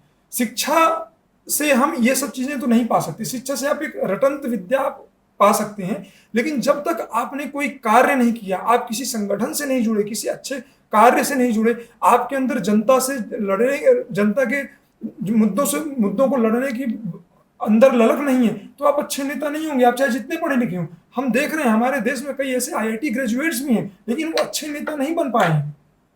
एक अच्छे नेता के अंदर लोगों की जो प्रॉब्लम्स है, बेसिक नीड्स है, उनकी उसको समझ होनी चाहिए। उन मुद्दों से वो स्वयं जिया हुआ होना चाहिए, उसके अंदर वो भाव होना चाहिए, सेवा भाव होना चाहिए, तब वो अच्छा नेता बनेगा। ना कि उसके पास बेसिक इंफॉर्मेशन, उसके पास बेसिक नॉलेज होना चाहिए, लेकिन साथ साथ ये मुद्दे भी बहुत ज्यादा जरूरी हैं उसके अंदर। ये क्वालिटी मिनिमम क्राइटेरिया तो होना चाहिए कि इतना at least 10th standard 12th standard, ताकि कानून की समझ हो या फिर पढ़ सके। हाँ, तो वो तो आजकल ग्रेजुएशन लेवल का स्टैंडर्ड। आजकल शिक्षा तो सभी लोग पा रहे हैं। आजकल शिक्षा पाना इतना ज्यादा कठिन नहीं हो गया। अगर आज के समय पे भी टेक्नोलॉजी इतनी आगे बढ़ चुकी है, आज के समय भी अगर कोई शिक्षा नहीं पा रहा है, तो फिर वो उसका दुर्भाग्य है। उसको खुद झांकना चाहिए अपने अंदर कि मैं 10th भी नहीं पास कर पाया, 12th भी नहीं पास कर पाया, कॉलेज भी नहीं कर पाया। ये तो आज की डेट में ये सवाल तो मेरे हिसाब से नेताओं के लिए तो ये जस्टिफाइड नहीं है। ऐसा नहीं लग रहा है कि अभी के राजनीति में आपराधिक या दमंग टाइप के लोगों का वर्चस्व बढ़ते जा रहा है, या फिर उनको ज़्यादा महत्व दिया जा रहा है? और स्वाभाविक रूप से एक आपराधिक या दमंग या फिर उस मानसिकता वाले लोग अगर पहुंचेंगे, चाहे वो जिस भी क्षेत्र में पहुंचे, तो वो उस टाइप की कानून या उस टाइप के रूल रेगुलेशन बनने ही नहीं देंगे जिससे उस पर आँच आएंगे। तो ऐसा आपको नहीं लग रहा है कि ऐसे लोग अब ज़्यादातर राजनीति में आते जा रहे हैं? निश्चित तौर पे अगर हम पिछले 30-40 साल का रिकॉर्ड उठा के देखें, तो भारत की राजनीति में, विशेष रूप से उत्तर भारत की राजनीति में, उत्तर प्रदेश हुआ, बिहार हुआ, झारखंड हुआ, ये जो प्रदेश है, यहाँ पे राजनीतिक पृष्ठभूमि वाले अपराधियों का राजनीति में कुछ ज़्यादा ही बोलबाला था। लेकिन जब जनता जागरूक हुई, जब से सोशल मीडिया आया 2014 के बाद से, लोगों के पास फ़ोन आए, लोगों को सच्चाइयाँ पता चली कि हाँ, ये लोग हम पे शासन कर रहे हैं, एक दबंग तरीके से शासन कर रहे हैं, हमारे ही ऊपर कब्जा करके हमारे ही वोट से ये नेता बन रहे हैं। तो लोगों में धीरे धीरे बदलाव आना शुरू हुआ। और तत्कालीन समय में एक चीज ऑब्जर्व किए होंगे हम लोग कि जो व्यक्तिगत सरकार उत्तर प्रदेश में चल रही है, ये एक अच्छा खासा उदाहरण हम पेश कर सकते हैं कि यह सरकार अपराधियों का दमन जिस स्तर पे होना चाहिए था, उससे अच्छा करने में सफल हुई है। चाहे वो, हम नाम नहीं लेंगे किसी का, अभी रिसेंट में कई ऐसे केसेस यूपी में हुए हैं जो बहुत बड़े बड़े बाहुबली हुआ करते थे, उनके नाम का सिक्का चलता था, आज देखिए वो कहाँ है। तो बीच में कुछ समय आया था जब राजनीति में अपराधियों का बोलबाला बढ़ा था। ये केवल यहाँ का नहीं, पूरे भारत में ये चीजें हुई थी। लेकिन जब से लोग जागरूक हो गए, उनको पता चल गया कि इनके पास कोई वो नहीं है, अगर ये हमारा नुकसान करेंगे तो हमारे पास पुलिस है, प्रशासन है, हम उनके पास जाएंगे। पहले लोग डरते थे, आज क्या है कि हर एक चीज, कोई अगर हमारे ऊपर अपराध करने आ रहा है या कुछ भी करने आ रहे हैं, मोबाइल फोन सबके पास है, कैमरा है, रिकॉर्ड करके भेज देंगे प्रूफ के रूप में। पहले ऐसा नहीं था। तो चीजें बदली हैं। बीच में ऐसा हुआ था कि राजनीति में अपराधियों का बोलबाला बहुत बड़ा था, लेकिन अब धीरे धीरे वो फिर से जहां से शुरू हुए थे, जीरो से ग्राफ बढ़ा था, फिर जीरो पे आके खत्म हो गया। हम इस पे ये कहना चाहेंगे कि इसमें जो आपका पिछला प्रश्न था शिक्षा की अनिवार्यता, अगर शिक्षित लोग चुनाव में रहेंगे, मतलब नेता की तरह उभरेंगे, तो शिक्षित लोगों को इतना तो परख होगा कि वो, मेरा क्या मानना है कि कोई भी क्रिमिनल छवि का या बाहुबली टाइप नेता अगर किसी पार्टी में आ रहा है, तो वो अपने ऊपर के जो उसके प्रतिनिधित्व जो भी हैं, उनके संरक्षण में ही वो आ रहा है।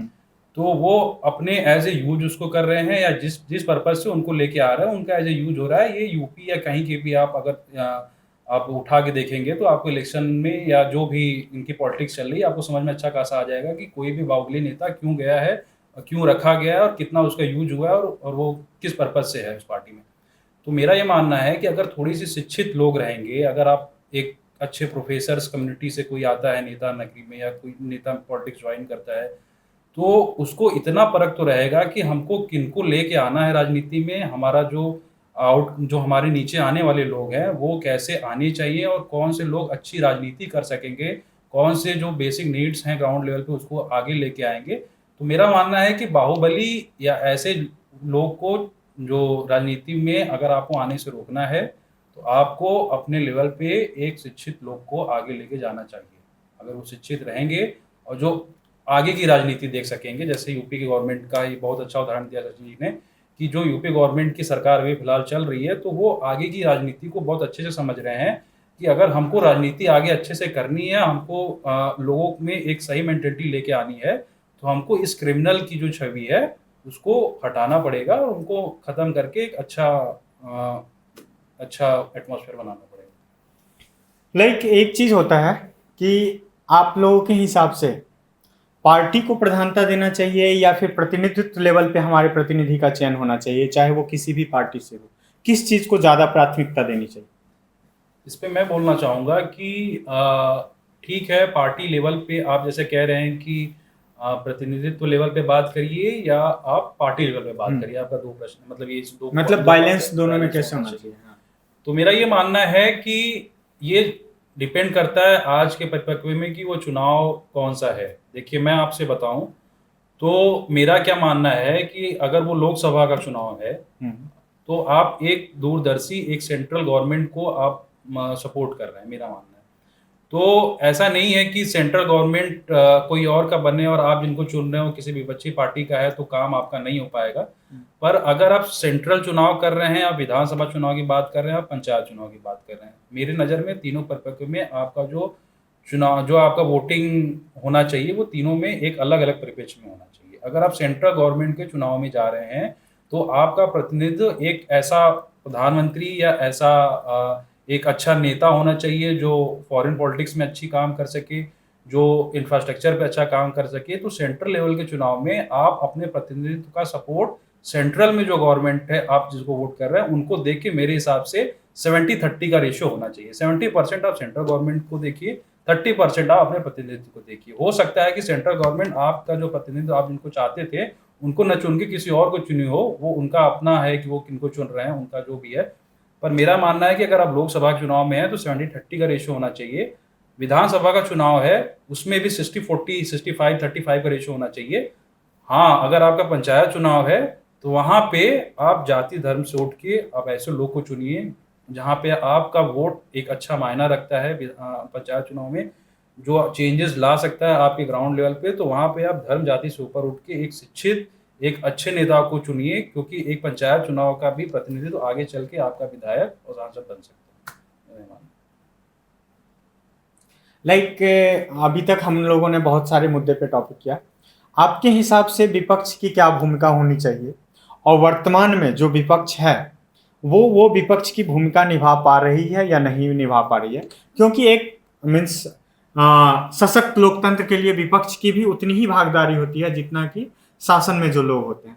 तो जो वर्तमान में हमारा विपक्ष है वो हम लोगों के मुद्दे को उठा पा रही है या फिर उनके पास उतनी शक्ति नहीं है, या फिर अगर आप संसद के कार्यवाहन को, अगर पिछले समय के संसद को आप देखें वीडियो, तो उसमें जो संरचनात्मक विश्लेषण होता था चीज़ों को बिल पास करने की या फिर डिस्कशन होता था, तो क्या उन सभी चीज़ों में अब आप कमी देख रहे हैं या फिर उसमें सरकार अपना रोल पीछे कर रही है या फिर विपक्ष अपना रोल अच्छे से नहीं निभा पा रही? देखिए, आज का जो समय है, जो चुनाव चल रहा है, कोई एक व्यक्तिगत पार्टी विपक्ष नहीं है, पूरा एक अलायंस बना हुआ है। इसका नाम ये लोग रखे हैं इंडी अलायंस। उसमें 20 से 25 पार्टियों का अलायंस है, उत्तर से दक्षिण, पूरब से पश्चिम, सारे पार्टियां मिलकर बनाई हैं। अपोजिशन में एनडीए है, उधर इंडी अलायंस है। मेन जो मुद्दे हैं, दरअसल पहला प्रश्न ये पूछना चाहिए ना कि विपक्ष को एकजुट क्यों होना पड़ रहा है। पहला बेसिक प्रश्न यही है कि विपक्ष एकजुट क्यों हुआ, क्यों कांग्रेस इतनी मजबूत नहीं हुई या क्यों रीजनल पार्टियां इतनी मजबूत नहीं हो पाई कि उनको एक साथ आना पड़ा।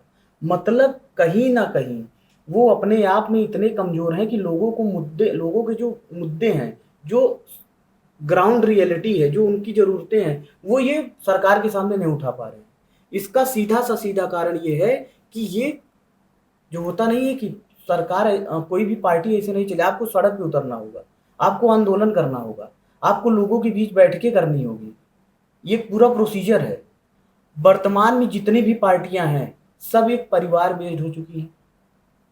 कोई ऐसी पार्टी आप नाम नहीं बता सकते वर्तमान में कि वो किसी एक परिवार से नहीं चल रही हो। चाहे कांग्रेस ले लीजिए, चाहे सपा ले लीजिए, चाहे बसपा ले लीजिए, चाहे आरजेडी ले लीजिए, चाहे डीएमके ले लीजिए, चाहे एआईडीएमके ले लीजिए, चाहे जगन्नाथ वाली ले लीजिए आंध्र प्रदेश में, चाहे वहाँ क्या बोलते हैं तेलंगाना में ले लीजिए, ठीक है ना, टीआरएस। सारी पार्टियां एक परिवार से चल रही हैं। और एक परिवार के मुखिया का क्या कर्तव्य होता है? उसका कर्तव्य केवल इतना होता है कि मेरा परिवार खुशी रहे, बाकी अगल बगल वालों से उनका कोई मतलब, जनता से कोई सरोकार नहीं है। तो ये चुनाव अब ये डिसाइड करेगा कि ये इनका परिवार बचा रहेगा कि नहीं, ये कुनबा जो है इनका 36 घरों का कुनबा जो है ये बचा रहेगा कि नहीं। तो अब लड़ाई देखिए, मुद्दे हैं ही नहीं, मुद्दे गायब हैं। आप चिल्ला रहे हैं बेरोजगारी बेरोजगारी बेरोजगारी, बिल्कुल बेरोजगारी है, हम भी करें बेरोजगारी। आपने क्या किया पिछले 10 साल से? आप कितनी बार बेरोजगारी के लिए सड़क पे उतरे? विपक्ष उतरा है सड़क पे एक बार भी? कभी ऐसा हुआ है कि देश की मीडिया विपक्ष को कवर कर रही हो? ये सड़क पे उतर, आप रोड जाम करिए, आप आंदोलन करिए, आप जेल जाइए लोगों के लिए। लोगों उसमें तो आइए कि लोगों को भी लगे कि हाँ ये फलाने पार्टी हमारे लिए काम कर रही है। कोई भी एक पार्टी आज के समय में नहीं है, एसी कमरे से निकल ही नहीं रहे हैं लोग। सारा इनका जो डिस्कशन हो रहा है वो एसी कमरे तक सीमित हो जा रहा है। अभी चुनाव चल रहा है, ये रैली कर रहे हैं, भीड़ आ रही है, सीजन है चुनाव का तो आएगा ही। एग्जाम जब आता है तो लोग पढ़ाई तो शुरू ही करते हैं ना, लेकिन जो पहले से पढ़ाई शुरू करेगा 5 महीने पहले 6 महीने पहले से, वही एग्जाम में परफॉर्म करेगा। वन नाइट स्टडी करके कोई टॉप नहीं किया, ये सबसे बड़ा मिथ है।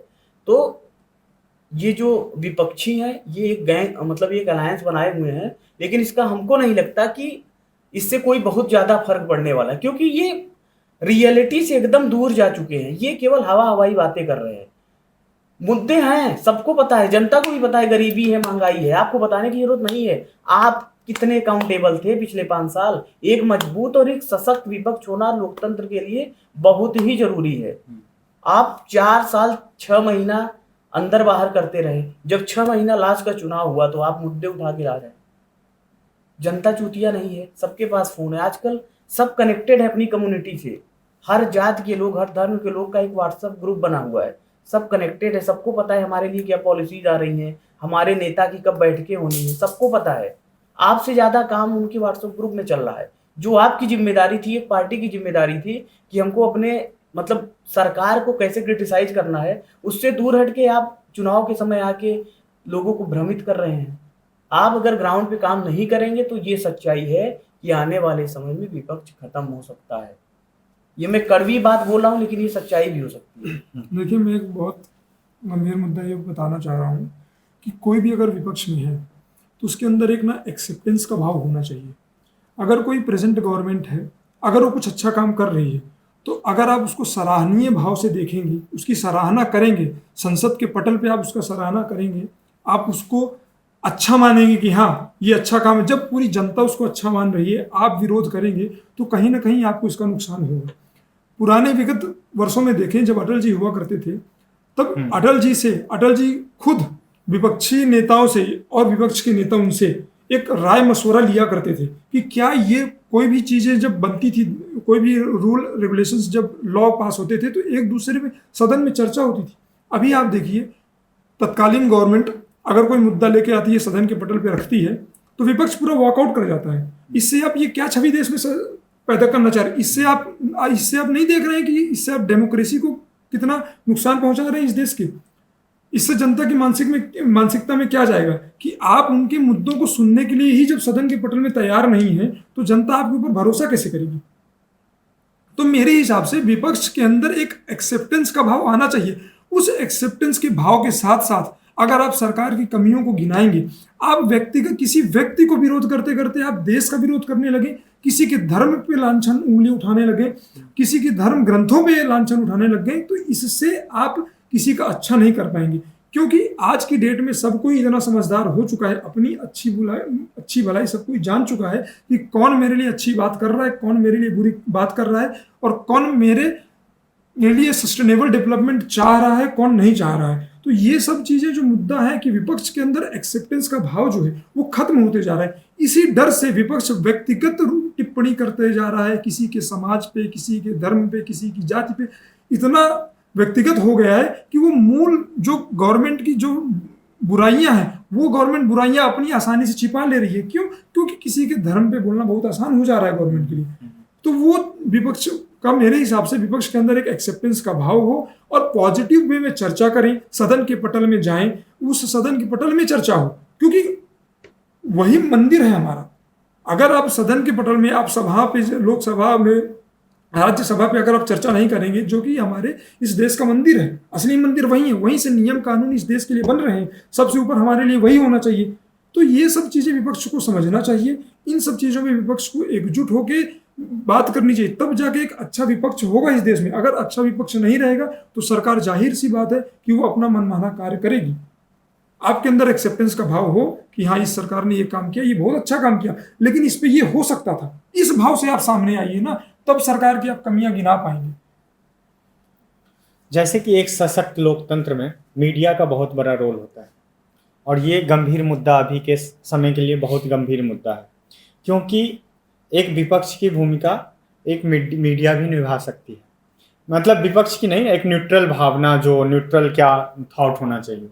तो ऐसा नहीं लग रहा है कि अभी का मीडिया कंप्लीट दो भाग में बट गया है, या तो एक पूरा एक लॉबी पूरा सपोर्ट कर रहा है, या तो एक लॉबी पूरा अगेंस्ट कर रहा है। मतलब कुछ भी अगेंस्ट के नाम पे कुछ भी दिखा रहा है, सपोर्ट के नाम पे कुछ भी दिखा रहा है। क्या हमें एक ऐसे मीडिया की नहीं जरूरत है जो एक न्यूट्रल, जो होना चाहिए और जो नहीं है, हर चीजों को एक वास्तविक रूप में जनता के सामने लाए, ताकि जनता का इमेज पूरा क्लियर हो, चीजों की समझ हो, उस हिसाब से जब वोट का टाइम हो या जब भी डिसीजन लेने का टाइम हो तो उस टाइम एक अवेयर डिसीजन ले। ऐसा नहीं लग रहा है? देखिए, मीडिया चौथा स्तंभ है। न्यायपालिका, कार्यपालिका, विधायिका के बाद अगर चौथा स्तंभ लोकतंत्र का कहा गया है तो वो मीडिया है। आज की जो मीडिया है वो कारपोरेट के चंगुल में आ चुकी है। इनके जो ओनर्स हैं वो बड़े बड़े कारपोरेट हाउस के मालिक हैं। चाहे आप जितने जो भी चैनल हैं आप उठा के देख लीजिए, और उन कारपोरेट हाउसों पे किसका कब्जा है? बड़े बड़े बिजनेसमैन का। वो बिजनेसमैन किसके कब्जे में है? नेताओं के कब्जे में। तो इनडायरेक्टली चीजें कहाँ से कनेक्टेड है? जिसके खिलाफ हम दिखाना चाह रहे हैं, जिसके खिलाफ डिबेट होनी है, वही अगर उसका सर पकड़ा हुआ है तो कैसे हम चीजों को सामने ला सकते हैं? तो समस्या सबसे बड़ी यही है कि जो हमारा पूरा फोकस इस समय, जो इलेक्ट्रॉनिक मीडिया, जो टीवी चैनल चल रहे हैं जिसमें न्यूज चैनल बहुत से हैं, उस पर फोकस करके अभी आप देखेंगे 3-4 ऐसे बेहतरीन न्यूज चैनल हैं जो ग्राउंड रियलिटी दिखा रहे हैं, बहुत अच्छा कार्य कर रहे हैं, पूरी न्यूट्रल तरीके से। कोई उनका वो नहीं है, बायसिंग नहीं है कि इनके सपोर्ट में या इनके सपोर्ट में, लेकिन वो उतना फेम नहीं कमा पा रहे हैं। क्यों? उनके पास रिसोर्स नहीं है। मीडिया हाउस क्या है? उनके पास पैसा है, पावर है, सत्ता उनकी है, अपने हिसाब से चीजें दिखा रहे हैं, सुना रहे हैं, कोई ऑब्जेक्शन करने वाला नहीं है। क्यों? क्योंकि विपक्ष का भी तो धर्म होना चाहिए। मीडिया को क्रिटिसाइज करिए, आप करिए, उनकी उसमें मत जाइए डिबेट डिस्कशन में, वो करिए पूरी तरीके से कि नहीं आएंगे आप। जब तक आप अपने, जो आपका कर्तव्य है, मीडिया का क्या कर्तव्य है? पूरी तरीके से निष्पक्ष डिबेट होनी चाहिए, हर चीज पे प्रश्न पूछा जाना चाहिए। ऐसा नहीं हो रहा है। इसमें योगदान, इसमें दोष विपक्ष का भी है, पक्ष का भी है, और सबसे ज्यादा हम लोग का है कि हम किसको प्रीफर, हम किसको देख रहे हैं ज्यादा। आजकल जो मैक्सिमम लोग हैं उनका 2-3 चैनल बस उनके दिमाग में चलता है, वो आप सबको पता होगा। उसके अलावा चौथा 5वां चैनल वो नहीं सोचे, जबकि उनसे अच्छे पत्रकार गांव में घूम रहे हैं, गांव के लोगों से पूछ रहे हैं क्या आपकी मुद्दे क्या हैं, बेसिक नीड्स क्या हैं, क्या क्या चाहिए आपको, क्या सरकार से आप एक्सपेक्ट करते हैं, किन मुद्दों पे आप वोट देने जाएंगे अब लोकसभा चुनाव में। ये हमारी जो मेन स्ट्रीम मीडिया है वो इससे कटी हुई है, पूरी तरीके से कटी हुई। वो पूरी तरीके से एक, जैसे कारपोरेट होता है, उसके एम्प्लॉई होते हैं, govern top to bottom approach, not bottom to top approach. हमको बॉटम टू टॉप अप्रोच है कि नीचे वाले की बात ऊपर वाला सुने, केवल ऊपर वाले जो बोल दिया वो नीचे वालों को सुनना, ऐसा नहीं होना चाहिए। चीजें अनफिल्टर्ड पहुंचनी चाहिए, अनफिल्टर्ड पहुंचनी चाहिए। अगर जो जनता की आवाज है वो जानी चाहिए, नीचे से ऊपर भी, ना कि आप पहले से स्क्रिप्टेड हो गया कि आपको ये बोलना है। अगर हमारा ये प्रश्न है तो बस यही हम बोलेंगे जो आप लिख के गए हैं। हो सकता है रैंडम प्रश्न पूछिए, ग्राउंड रियलिटी में इतने प्रश्न हैं आपके पास, आपको लिख के जाने की जरूरत ही नहीं है। जिस रास्ते से आप जाएंगे, आप उस रास्ते के अगल बगल 5 मुद्दे आप अगर थोड़ा सा भी ऑब्जर्व करेंगे, 5 मुद्दे दिख जाएंगे। कुछ नहीं तो सड़क दिख जाएगी, पहला मुद्दा। विकास उस शहर का हुआ है कि नहीं, कैसे शहर को सेटअप किया गया, क्या मेन समस्याएं हैं, ये आप नहीं उठाते हैं। आप क्या है, चकाचौंध की दुनिया है, स्टेज बना दिए, पैनलिस्ट बुला दिए, भीड़ इकट्ठा कर दी, वहां नारेबाजी होने लग रही है, डिस्कशन भी नहीं चल रहा है, पॉजिटिव डिस्कशन हो ही नहीं रहा है, चिल्ला रहे हैं। तो हमको ये समझना होगा ना कि आप किसी एक को तवज्जो दे रहे हैं, जिसको ये भी पता है कि वो कहीं और से गवर्न हो रहा है, वो पैसे के लिए वहां खड़ा हुआ है, उसको माइक पे क्वेश्चन बोलने का पैसा मिलता है। आप वो व्यक्ति जो गांव में घूम रहा है, अपना माइक लेके, अपना कैमरा लेके, दिन रात एक किया हुआ है, आप उसकी बातों को नहीं सुन रहे हैं, जबकि वो पूरे देश की बातें दिखा रहा है। तो यहाँ आप सेट ऑफ क्वेश्चंस हैं, वो आंसर है, और अगर उससे विपरीत सामने वाला आंसर क्वेश्चन पूछ लिया तो आप उसके सामने से माइक हटा दे रहे हैं। तो पूरी तरीके से बायसिंग, मीडिया बायस्ड हो चुकी है, दोनों तरफ ही है। पक्ष की भी कुछ मीडिया है, विपक्ष के भी कुछ चैनल्स हैं, जो एक दूसरे को बस क्रिटिसाइज करने में लगे हैं, जनता के मुद्दों से उनका कोई लेना देना नहीं। देखिए, मेरा क्या मानना है इस पे कि मीडिया एक पिलर बोली जाती है संविधान की, जिसका एक बहुत अच्छा रोल होता है किसी भी गवर्नमेंट या किसी को भी पक्ष विपक्ष को दिखाने का। तो हमारे ही देश की राजनीति में कई ऐसे भी 1-2 नेता हैं जो ग्राउंड लेवल पे चीज़ों को एकजुट करने की कोशिश कर रहे हैं। अभी मैं देख रहा हूँ कुछ दिनों से, मैं उनके बारे में नहीं जानता, लेकिन फिर भी बिहार की राजनीति में प्रशांत किशोर जी हैं। अब उनका जो भी परिपक्व रहा हो, पर वो एक ग्राउंड लेवल पे लोगों को जोड़ने की बात कर रहे हैं, उनका जो भी थॉट है, और उनका जो भी वो लोगों को जोड़ रहे हैं, जनता जा रहे हैं, वो लोगों से क्या रियलिटी बात है वो करने की कोशिश कर रहे हैं। लोगों को ये बता रहे हैं कि क्या चीज़ें आपके साथ होनी चाहिए, क्या नहीं हो रही हैं, और उनके बारे में कोई भी मीडिया कहीं पे भी आप देखेंगे कहीं कुछ नहीं आ रहा है। तो अगर आप मीडिया हैं, तो जो रियल चीज़ हो रही है ग्राउंड लेवल पे, हम कह रहे हैं कि गवर्नमेंट बहुत अच्छा काम कर रही है, भारतीय जनता पार्टी बहुत अच्छा काम कर रही है, आप दिखा रहे हैं बहुत अच्छा है। विपक्ष में मेरे हिसाब से मीडिया में, या आप जो भी देख लीजिए आजकल इतना सोशल मीडिया है, उस पर लोग मजाक बना देते हैं। तो मेरा भी ये मानना है कि विपक्ष को अगर स्ट्रांग होना है, जैसे विपक्ष का आपका पुराना प्रश्न था, विपक्ष को स्ट्रांग होना है तो एक जो वक्ता है उसको ये पता होना चाहिए कि किस बारे में क्या कमी है इस समय करंट गवर्नमेंट में, उस पर एक अच्छा बात रख सके अपना। ऐसा तो नहीं है कि विपक्ष बोल रहा है तो मीडिया उनको दिखा नहीं रही है, दिखा रही है मीडिया उनको भी, पर उनका बात करने का ऐसा तरीका है कि लोग उसको हंसी ठट्ठू में ले रहे हैं। तो ये जो माइंड एक पूरा बन जा रहा है लोगों का कि नहीं इनको ये क्या बोल रहे हैं, इनको क्या करना है, इनको खुद नहीं पता है।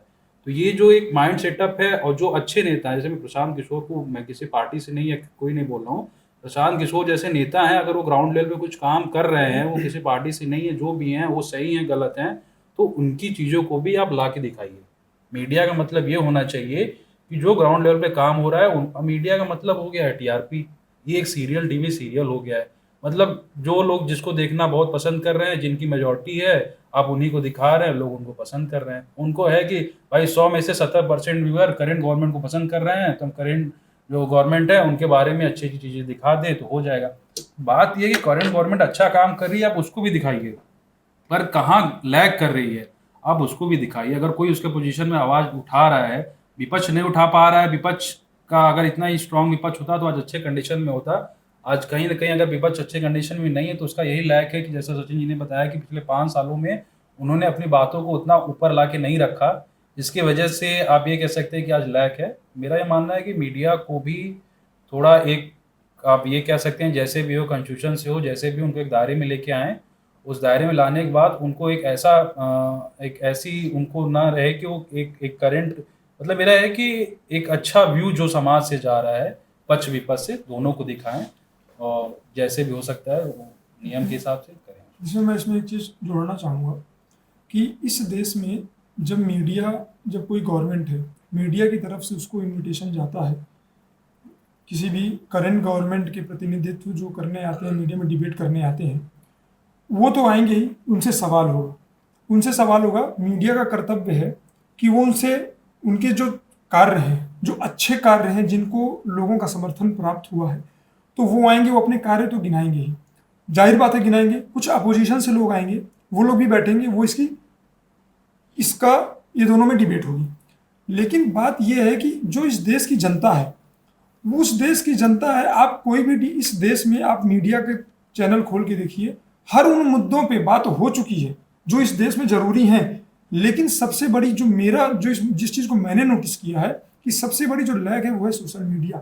सोशल मीडिया में क्या हो रहा है कि जो भी डिबेट किसी भी टीवी चैनल पे चल रही है या न्यूज़ वाले उसको दिखा रहे हैं, उस चीज़ की कोई छोटी सी क्लिप काट ली जाती है, उसको सर्कुलेट कर दिया जाता है रील बनाकर। वो पॉजिटिव तथ्य रहता है, पूरी डिबेट का वो एक अंश मात्र रहता है। लोगों को ये भी नहीं पता कि उसके पीछे की कहानी क्या थी, उसके पीछे का सवाल क्या था।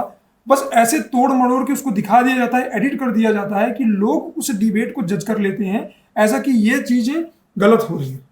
लेकिन इसमें लोगों को जागरूक होना चाहिए कि अगर आप कोई पूरा डिबेट देख रहे हैं तो उसको पूरी शुरू से लेकर अंत तक देखिए, उसमें विपक्ष ने क्या मुद्दा उठाया, वहां पर जो नेता प्रतिपक्ष है उसने क्या कहा। इस चीज को मद्देनजर रखते हुए आप आकलन कीजिए कि किस हद तक हम सही हैं। नहीं तो मीडिया आप देखिए, मैं कह रहा हूं आप देखिए, मीडिया सवाल पूछ रही है, मीडिया हर प्रकार की मीडिया यहाँ पर है, मीडिया सवाल पूछती है, लेकिन उन चीजों को जो तोड़ मरोड़ कर जो दिखाया जा रहा है, जो प्रेजेंट कर दिया, क्योंकि हर आदमी के पास इतना समय नहीं बचा कि एक डेढ़ घंटे का डिबेट देख रहा हो।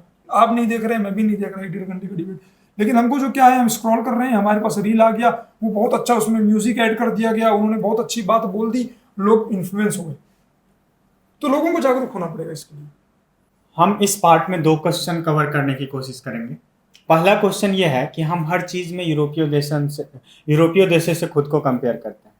तो अगर यूरोपियन कंट्री में जैसे जो भी देश के उच्च पदों पे होते हैं या फिर जो देश का कार्यभार देखते हैं, अगर उनका प्रेस कॉन्फ्रेंस हो सकता है, मीन्स हर कुछ दिनों पे उनका जनता से रूबरू होता है, चीज़ों में पारदर्शिता रहती है, जनता और सरकार के बीच में जो वो कन्फ्यूजन गैप रहता है उस क्वेश्चन के माध्यम से पूरा होने की कोशिश की जाती है, और ये होना भी चाहिए। तभी तो जनता की बात सरकार तक पहुंच पाएगी और सरकार की बात वन साइडेड कम्युनिकेशन नहीं होना चाहिए। तो क्या आपको लगता है कि भारत जैसे इतने बड़े लोकतांत्रिक देश में क्या एक ही तरह का संवाद हो रहा है? मीन्स प्रेस अगर 5 साल के कार्यकाल चाहे राज्य सरकार का देखे, चाहे केंद्र सरकार का देखे, चाहे जो सांसद लेवल पे देखे, क्या वो प्रेस कॉन्फ्रेंस या फिर जनता से संवाद हर 6 महीना पे या कम से कम एटलीस्ट साल में एक बार भी हो रहा है या नहीं हो रहा है? अगर नहीं हो रहा है तो उसको किस तरह से इम्प्रूव करना चाहिए, उसकी आज के परिप्रेक्ष्य में कितनी जरूरत है, उसके बारे में आप अपना विचार व्यक्त कर सकते हैं। तो आपका ये प्रश्न है कि प्रेस कॉन्फ्रेंस जो भी हमारे प्रतिनिधित्व हैं या जो भी नेता हैं, अभी भी देखा जा रहा है कि कुछ चुनाव आ गया है तो कुछ हमारे नेता हैं जो अभी आगे प्रेस कॉन्फ्रेंस कर रहे हैं और के समय में वो प्रेस कॉन्फ्रेंस के टाइम पे या इंटरव्यू के टाइम पे नहीं अवेलेबल रहते हैं, कई नेता हैं। तो मैं ये बोलना चाहूँगा कि मैं जब बोला था चुनावी मुद्दे को लेके कि चुनावी मुद्दा हमारा कैसा होना चाहिए, तो उसमें ये था कि हर 6 महीने साल भर में एक ओवरव्यू रिस्पॉन्स आना चाहिए हर विधानसभा से, हर डिस्ट्रिक्ट से, कि क्या क्या इश्यूज हैं जो जिससे जनता फेस कर रही है।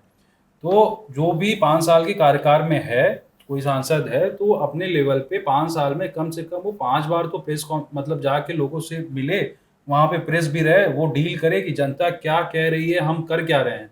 मतलब आपका जो डायरेक्शन है, आपके ऊपर से आपको ये करना है, आप कर रहे हैं, वो सही है, ये वन वे हो गया।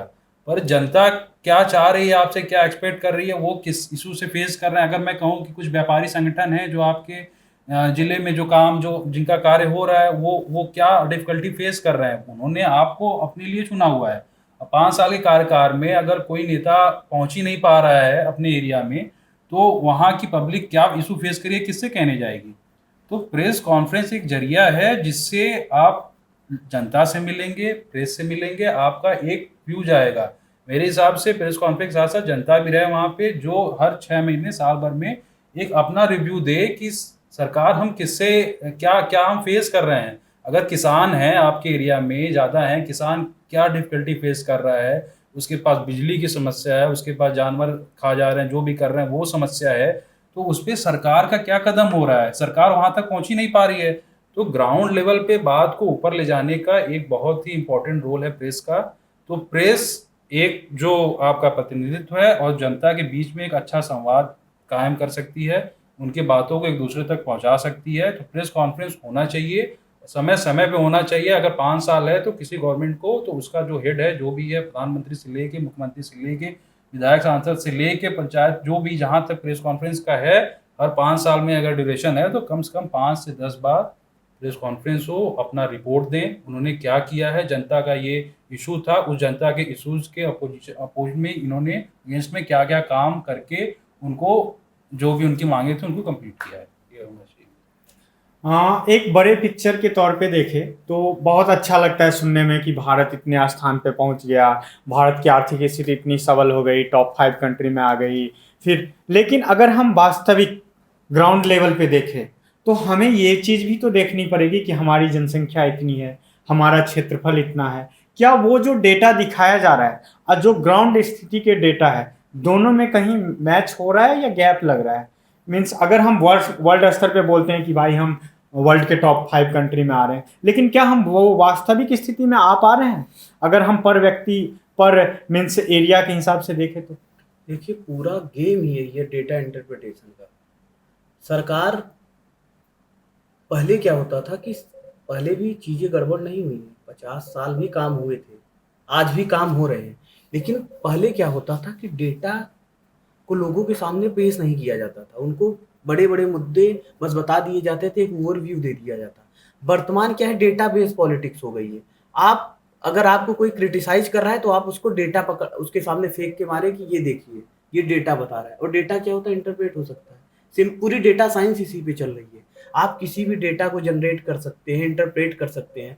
तो डेटा बेस पॉलिटिक्स मेरे हिसाब से सबसे खतरनाक है आज के लोकतंत्र के लिए। अगर आप डेटा खेलेंगे तो डेटा कभी भी आपको आपके खिलाफ नहीं जाने देगा। डेटा, क्योंकि डेटा कौन बना रहा है, आपकी मशीनरी है, कार्यपालिका आपकी है, एग्जीक्यूटिव में जो लोग बैठे हैं जो डेटा को फ्रेम कर रहे हैं वो आपके लोग हैं, आपके अंडर में काम कर रहे हैं। वो कभी आपके खिलाफ जाके डेटा नहीं वो करेंगे। तो सिंपल सी चीजें हैं कि अगर आप शासन कर रहे हैं तो 2 चीजें आपको करनी बहुत जरूरी है, रिस्पॉन्सिबिलिटी और अकाउंटेबिलिटी। आप 5 साल शासन किए तो आपसे प्रश्न नहीं पूछेगी जनता, तो विपक्ष से प्रश्न पूछने जाएगी। बिल्कुल। सत्ता का सुख आप लिए 5 साल, और प्रेस कॉन्फ्रेंस में भी आप इसलिए नहीं आ रहे हैं। क्यों नहीं आ रहे हैं भाई? चुनाव चल रहा है, आप अकाउंटेबल रहिए ना, कि आप 5 साल अगर काम किए तो आप डंके की चोट पे बोलिए हाँ हमने काम किया, आपका जो प्रश्न हो पूछिए, हम जवाब देंगे। डेटा दिखाइए। आप केवल डेटा खेलेंगे, लंबा सा बोले, या कौन जानता है गांव का पढ़ा लिखा व्यक्ति, उसको क्या मतलब है कि आपकी देश की नेशनल इनकम क्या है, जीडीपी क्या है, जीएनपी क्या है, उसको ये टर्म ही नहीं पता है। तो डेटा बेस पॉलिटिक्स सबसे घटिया पॉलिटिक्स है आज के समय में। और आजकल जो नए नए प्रवक्ता बैठा दिए गए चैनल पे, ऑक्सफोर्ड से पढ़ के कहाँ से पढ़ के आ गए हैं, अच्छे उनकी ग्रामर बहुत अच्छी है, सब चीजें, लेकिन ग्राउंड रियलिटी का जीरो ज्ञान है। उनको डेटा पकड़ा दिया जाता है, मीडिया सेल पकड़ा दी थी, सबका सेल है, वो डेटा पकड़ा दिया, आज का डिस्कशन का ये डेटा है, वो डेटा पढ़ के चले गए। डेटा के पीछे का बैकग्राउंड पता है, ये डेटा कहाँ से जनरेट हो रहा है, किस चीज का डेटा है। आप केवल डेटा पढ़ के ये डिसाइड नहीं कर सकते कि 5 साल की सरकार बहुत अच्छी गई या खराब गई। आपको अकाउंटेबिलिटी लेनी पड़ेगी। आपका वो नेता आना चाहिए जिसकी वजह से चीजें इन्फ्लुएंस हो रही है। एक विधायक से चीजें इन्फ्लुएंस नहीं होती। आपका जो शीर्ष नेतृत्व है, जिसके लिए कोई कैंडिडेट, ये डजंट मैटर कर रहा है कि हमारा कैंडिडेट कौन है।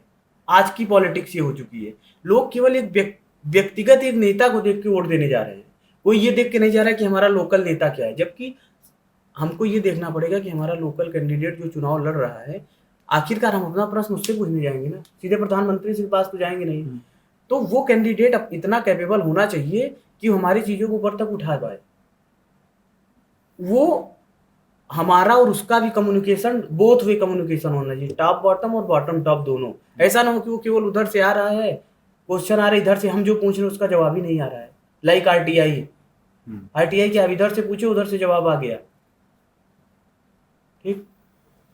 तो मेरा जैसे डेटा पे आप बोल रहे हैं कि आप वर्ल्ड लेवल पे दिखा रहे हैं कि इंडिया आने वाले समय में थर्ड बेस्ट इकोनॉमी हो जाएगी, फिर डेटा अगर लोग यूज करके बताते हैं कि हमने ये किया वो किया। मेरा मानना है कि डेटा का रोल होना चाहिए, डेटा का रोल इससे होना चाहिए कि कोई भी सरकार अगर कुछ काम कर रही है तो उनको ये कंपेयर करना रहता है कि पिछले 10 सालों में वो गवर्नमेंट ने कितना, जैसे एग्जांपल में इतना किलोमीटर सड़कें बनाई, इतना हाईवेज बनाए, इतना ओवर ब्रिजेस बनाए, या जो भी रेलवे का इतना इलेक्ट्रिफिकेशन हुआ। तो ये जो डेटा है ये सरकार पेश करे सही है, वो मतलब चीज़ें ठीक हैं, पर डेटा डेटा करके आप ग्राउंड लेवल पे जो चीज़ें जो इशू फेस कर रहे हैं लोग, उनको भी आगे लेके आइए। डेटा का मेरा मानना है, मेरे हिसाब से डेटा का रोल काफ़ी हद तक ठीक है, पर जो रियल फेस इश्यूज लोग कर रहे हैं, अगर आप थर्ड बेस्ड इकोनॉमी बन भी जाते हैं, आप कोई भी डेवलप्ड कंट्री में ले लीजिए, यूएसए चले जाइए, जहाँ भी चले जाइए, तो वहाँ पे भी ग्राउंड लेवल पे क्या स्थिति है, उनको मेन ओवरऑल क्या उनकी वर्ल्ड इकोनॉमी है, उससे आप कंपेयर करेंगे तो डिफरेंस आप पाएंगे ही पाएंगे। तो डेटा का रोल अपने लेवल पे सही है, पर जो रियलिटी हम जो कह रहे हैं, जो ग्राउंड लेवल पे होना चाहिए, उसको भी आप आगे लेके आइए, उसको बढ़ाइए। मेरे हिसाब से डेटा ठीक है। जैसा कि आप सभी लोगों ने बेरोजगारी के मुद्दा को एक प्रबल मुद्दा बताया, आपके हिसाब से बेरोजगारी का डिफिनीशन क्या है? बेरोजगारी के लिए कौन, किस हद तक जनता या सरकार कौन जिम्मेदार है? और बेरोजगारी को इम्प्रूव करने के लिए किस टाइप के कदम उठाए जा सकते हैं? जो भी अपना विचार व्यक्त करना चाहिए। देखिए, मेरे हिसाब से बेरोजगारी के मुख्यतः 3 कारण हैं। एक तो बढ़ती जनसंख्या, दूसरी चीज़ है सरकार टाइम टाइम पे जो जॉब्स हैं उनकी जो वैकेंसीज हैं उनको टाइम टाइम पे ना निकाल पाना, दूसरी चीज़। और तीसरी चीज़ है प्राइवेट प्लेयर्स को मार्केट में कितना अहमियत दी जा रही है, ये चीज़। ये तीनों चीज़ें हैं कि आप किस हद तक इस देश के बेरोजगार को आप वो कर सकते हैं। अगर आप स्टार्टअप इंडिया चला रहे हैं तो उससे जाहिर सी बात है कि आप रोजगार दे रहे हैं, लेकिन साथ साथ इस देश की एक मानसिकता को भी बदलना बहुत जरूरी है कि हम सरकारी नौकरी के पीछे सरकारी नौकरी की होड़ में ना रहें। हमें प्राइवेट में भी उतना ही पैसा, इवन बहुत अच्छा चीज मिल रहा है, और आपका मानसिक विकास भी प्राइवेट में बहुत अच्छा हो रहा है। आपको ये बात माननी पड़ेगी।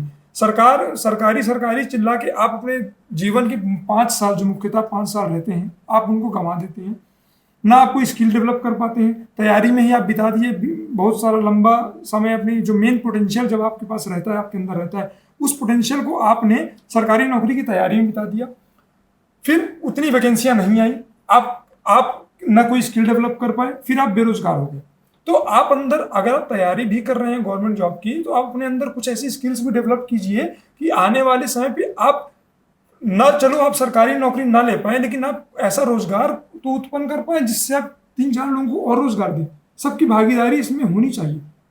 और रही बात सरकार को क्या करना चाहिए इस मुद्दों पे, तो सरकार को सबसे पहले तो जो बेसिक हम लोगों का, जो हमारे देश की जो स्थिति है, वो बेसिकली अभी कृषि प्रधान देश है हमारा। तो जो किसानों की जो स्थिति है उसमें सरकार को सुधार करना चाहिए। वहाँ बहुत सारी एम्प्लॉयमेंट का हम जनरेशन कर सकते हैं कि कृषि क्षेत्र में भी हम बहुत सारी एम्प्लॉयमेंट का जनरेशन कर सकते हैं। देश के युवा को मोटिवेट करे सरकार, उनके लिए कुछ सोचे, कुछ ऐसे ठोस कदम उठा के लाए जिससे देश का युवा का अपना डायरेक्शन बदले, अपना मानसिक सोच बदले कि हाँ, ये चीज़ें भी सरकार को प्रेजेंट करना चाहिए कि हाँ, आपके लिए ये भी बहुत अच्छा है, सरकारी नौकरी के ही जितना आपके लिए उपयोगी है। तो देश का युवा उधर डाइवर्ट हो। और तीसरी चीज़ है जनसंख्या पे नियंत्रण लाना बहुत जरूरी है। तो ऐसा कोई कानून बनाए जिससे जनसंख्या पे नियंत्रण ला पाया जाए। अगर वर्तमान परिप्रेक्ष्य में देखें तो पिछले स्थिति को छोड़ दे, अभी के वर्तमान परिप्रेक्ष्य में जिस व्यवस्था का आरक्षण पद्धति लागू है, वो कहाँ, किस हद तक उचित है, या फिर उसमें कुछ और बदलाव, अब समय के हिसाब से बदलाव लाया जा सकता है, या फिर और उसमें इम्प्रूव मीन्स, या फिर उसको आरक्षण के दायरे को बढ़ाया जा सकता है या घटाया जा सकता है, या फिर किसी और रूप आरक्षण को दिया जा सकता है। तो आप लोगों का अगर कोई इस पे विचार हो तो आप प्रकट कर सकते। रिजर्वेशन जो एक बहुत ही गंभीर मुद्दा है और आज से नहीं है, जब से रिजर्वेशन लागू हुआ 1950 के बाद से, पहले इसको लागू किया गया था अगले 30-40 साल तक। ये मानना था संविधान बनाने वालों का कि हो सकता हो 30-40 साल बाद स्थिति अच्छी हो जाए तो आरक्षण को हटा दिया जाए। लेकिन ये दुर्भाग्य रहा इस देश का कि इकोनॉमिकल कंडीशन, जो हमारे नीचे तबके से लोग आते हैं, SC ST हैं, जो जिनका विकास नहीं हो पाया है किसी कारणवश, बहुत से कारण है उसके, तो उनका अपलिफ्टमेंट जो होना था, जो सोचा गया था, वैसा नहीं हुआ। तो आरक्षण को बढ़ाते जाया जा रहा है, जैसे अभी 2025 तक आरक्षण बढ़ चुका है। सबसे गंभीर समस्या इसमें ये आ गया है कि आरक्षण जाति बेस हो चुका है, जबकि आरक्षण का मूल ये होना चाहिए कि ये आर्थिक बेस होना चाहिए। आप किस बेस पे आरक्षण दिए थे? किनका विकास नहीं हुआ है? सामाजिक आर्थिक विकास नहीं हुआ है। आज सामाजिक रूप से ऐसा कहीं आप नहीं देखेंगे किसी को सामाजिक रूप से भेदभाव किया जा रहा है, नहीं किया जा रहा है। बात फंस रही है आर्थिक रूप से। आप लोगों को आर्थिक सशक्त बना रहे हैं। लोग, मान सपोज मैं किसी ऐसे कैटेगरी से हूँ जहाँ मैं रिजर्वेशन का उपयोग कर रहा हूँ, मैं रिजर्वेशन का यूज करके मैं एक गवर्नमेंट जॉब ले लिया। अब मुझे ये लिखित में देना चाहिए सरकार को कि आज के बाद मेरी आने वाली पीढ़ी रिजर्वेशन का उपयोग नहीं करेगी। क्यों? क्योंकि मैं अब अपने आप में सशक्त हो चुका हूँ, रिजर्वेशन का फायदा उठा के मैं एक जॉब ले चुका हूँ। अब ये मेरी जिम्मेदारी है कि मेरी आने वाली पीढ़ी कैसे रहेगी, मैं उसको कैसे पालूंगा, क्या करूंगा, वो मेरी रिस्पॉन्सिबिलिटी है। लेकिन आज के टाइम में आप देखेंगे जिनको रिजर्वेशन का लाभ मिल चुका है वही फिर से रिजर्वेशन का लाभ ले रहे हैं। कोई भी गांव में आप जाके देखिए, जो सुदूर में जो मजदूरी कर रहा है बंदा, उसको पता ही नहीं है, क्योंकि वो पढ़ नहीं रहा है, उन तक लाभ नहीं मिल रहा है। लाभ उन्हीं को मिल रहा है जो एक बार लेके अधिकारी बन गए, उनका लड़का ऑफिसर बन रहा है, कोई साइंटिस्ट है उसका लड़का अधिकारी बन रहा है। तो यही चल रहा है। आरक्षण केवल एक सेट ऑफ क्लास तक सीमित हो गया है, जबकि आरक्षण का दायरा ये होना चाहिए यूनिफॉर्म डिस्ट्रीब्यूशन, जबकि यूनिफॉर्म डिस्ट्रीब्यूशन नहीं है। कोई एक फैमिली पूरा आरक्षण का फायदा उठा रही है, बगल में एक सेम कास्ट से बिलोंग करता है, उसका घर कच्चा मकान है, उसके यहाँ खाने की दिक्कतें हैं। तो फिर से एक वो बनाना चाहिए, एक कमेटी बनानी चाहिए। मेरा ये सजेशन सरकार को है कि आरक्षण के लिए बहुत सी कमेटियां पहले भी बन चुकी हैं, लेकिन अब ऐसा कमेटी बने जो केवल आर्थिक रूप से देखे कि आरक्षण किसको मिलना चाहिए। जाति बेस आरक्षण की जो डिमांड थी वो खत्म हो चुकी है। अगर आप उसको ढो रहे हैं कि जात, जैसे आए दिन ये कंट्रोवर्सी होती है, कोई बोल दिया कि जात, मतलब कि बहुत से ऐसी बातें हुई हैं पास्ट में कि कोई भी ऐसा नहीं है जो आरक्षण खत्म कर सकता है। बिल्कुल आरक्षण खत्म नहीं होना चाहिए, कोई नहीं खत्म कर सकता, लेकिन आरक्षण जो जरूरतमंद है उनको दीजिए आप ना। आरक्षण का फायदा उठा के जो अधिकारी या अच्छे पद पे पहुंच चुका उसके लड़कों को क्या जरूरत है आरक्षण देने की? तो आरक्षण में थोड़ा सा फिल्टर लाने की जरूरत है, थोड़ा सा ग्राउंड रियलिटी चेक करना होगा कि कौन जरूरतमंद है, कौन नहीं है, किसको आरक्षण देना चाहिए, किसको नहीं देना चाहिए। जो ले चुका है उसको बाहर करिए सीधे, आपके पास मशीनरी है, सब चीजें हैं, तो थोड़ा सा इसमें मॉडिफिकेशन करने की जरूरत है। मैं रिजर्वेशन पे बोलना चाहूँगा कि रिजर्वेशन एक बहुत ही ऐसा टॉपिक है जिसपे जितनी भी पॉलिटिक्स पार्टी है वो इस पे विचार बस इसलिए करती है कि कोई पर्टिकुलर कोई कैटेगरी या कास्ट है जिसका वोट वो सेफ रख सकें, उसके लिए वो सिर्फ हमेशा पॉजिटिव बात करते हैं। पॉजिटिव इन द सेंस कि रिजर्वेशन के लेके कि आपका कभी भी ये चीज़ें रिड्यूस नहीं की जाएंगी, ये चीज़ें आगे।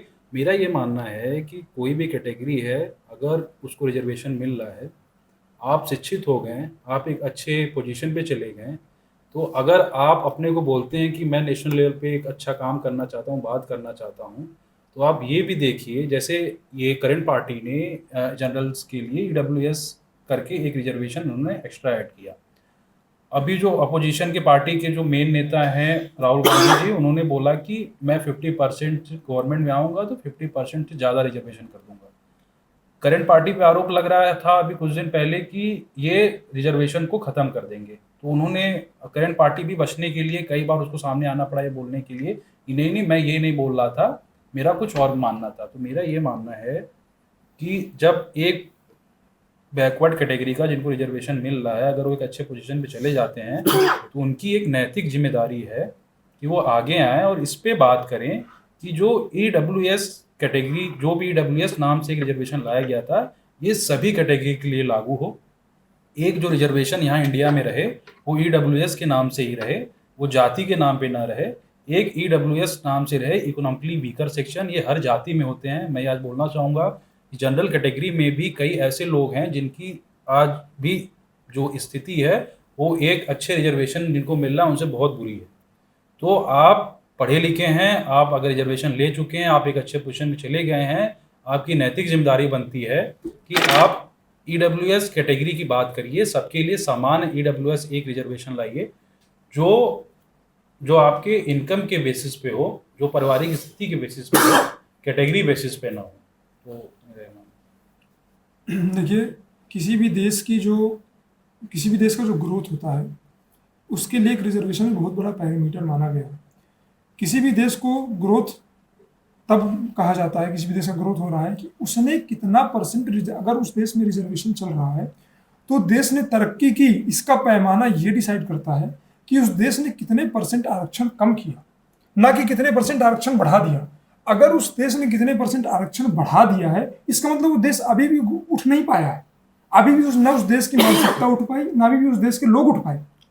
आप समझिए इस बात को कि अगर किसी देश में आरक्षण है, उस परसेंट को अगर वो देश नहीं कम कर पाया, इसका मतलब वो देश विफल रहा उस व्यवस्था को सही करने में। अगर आज दोनों गवर्नमेंट को ये कहना पड़ रहा है कि हम रिजर्वेशन को बढ़ाएंगे, इसका मतलब आप दोनों पार्टियों ने इस देश को और पीछे ले गया।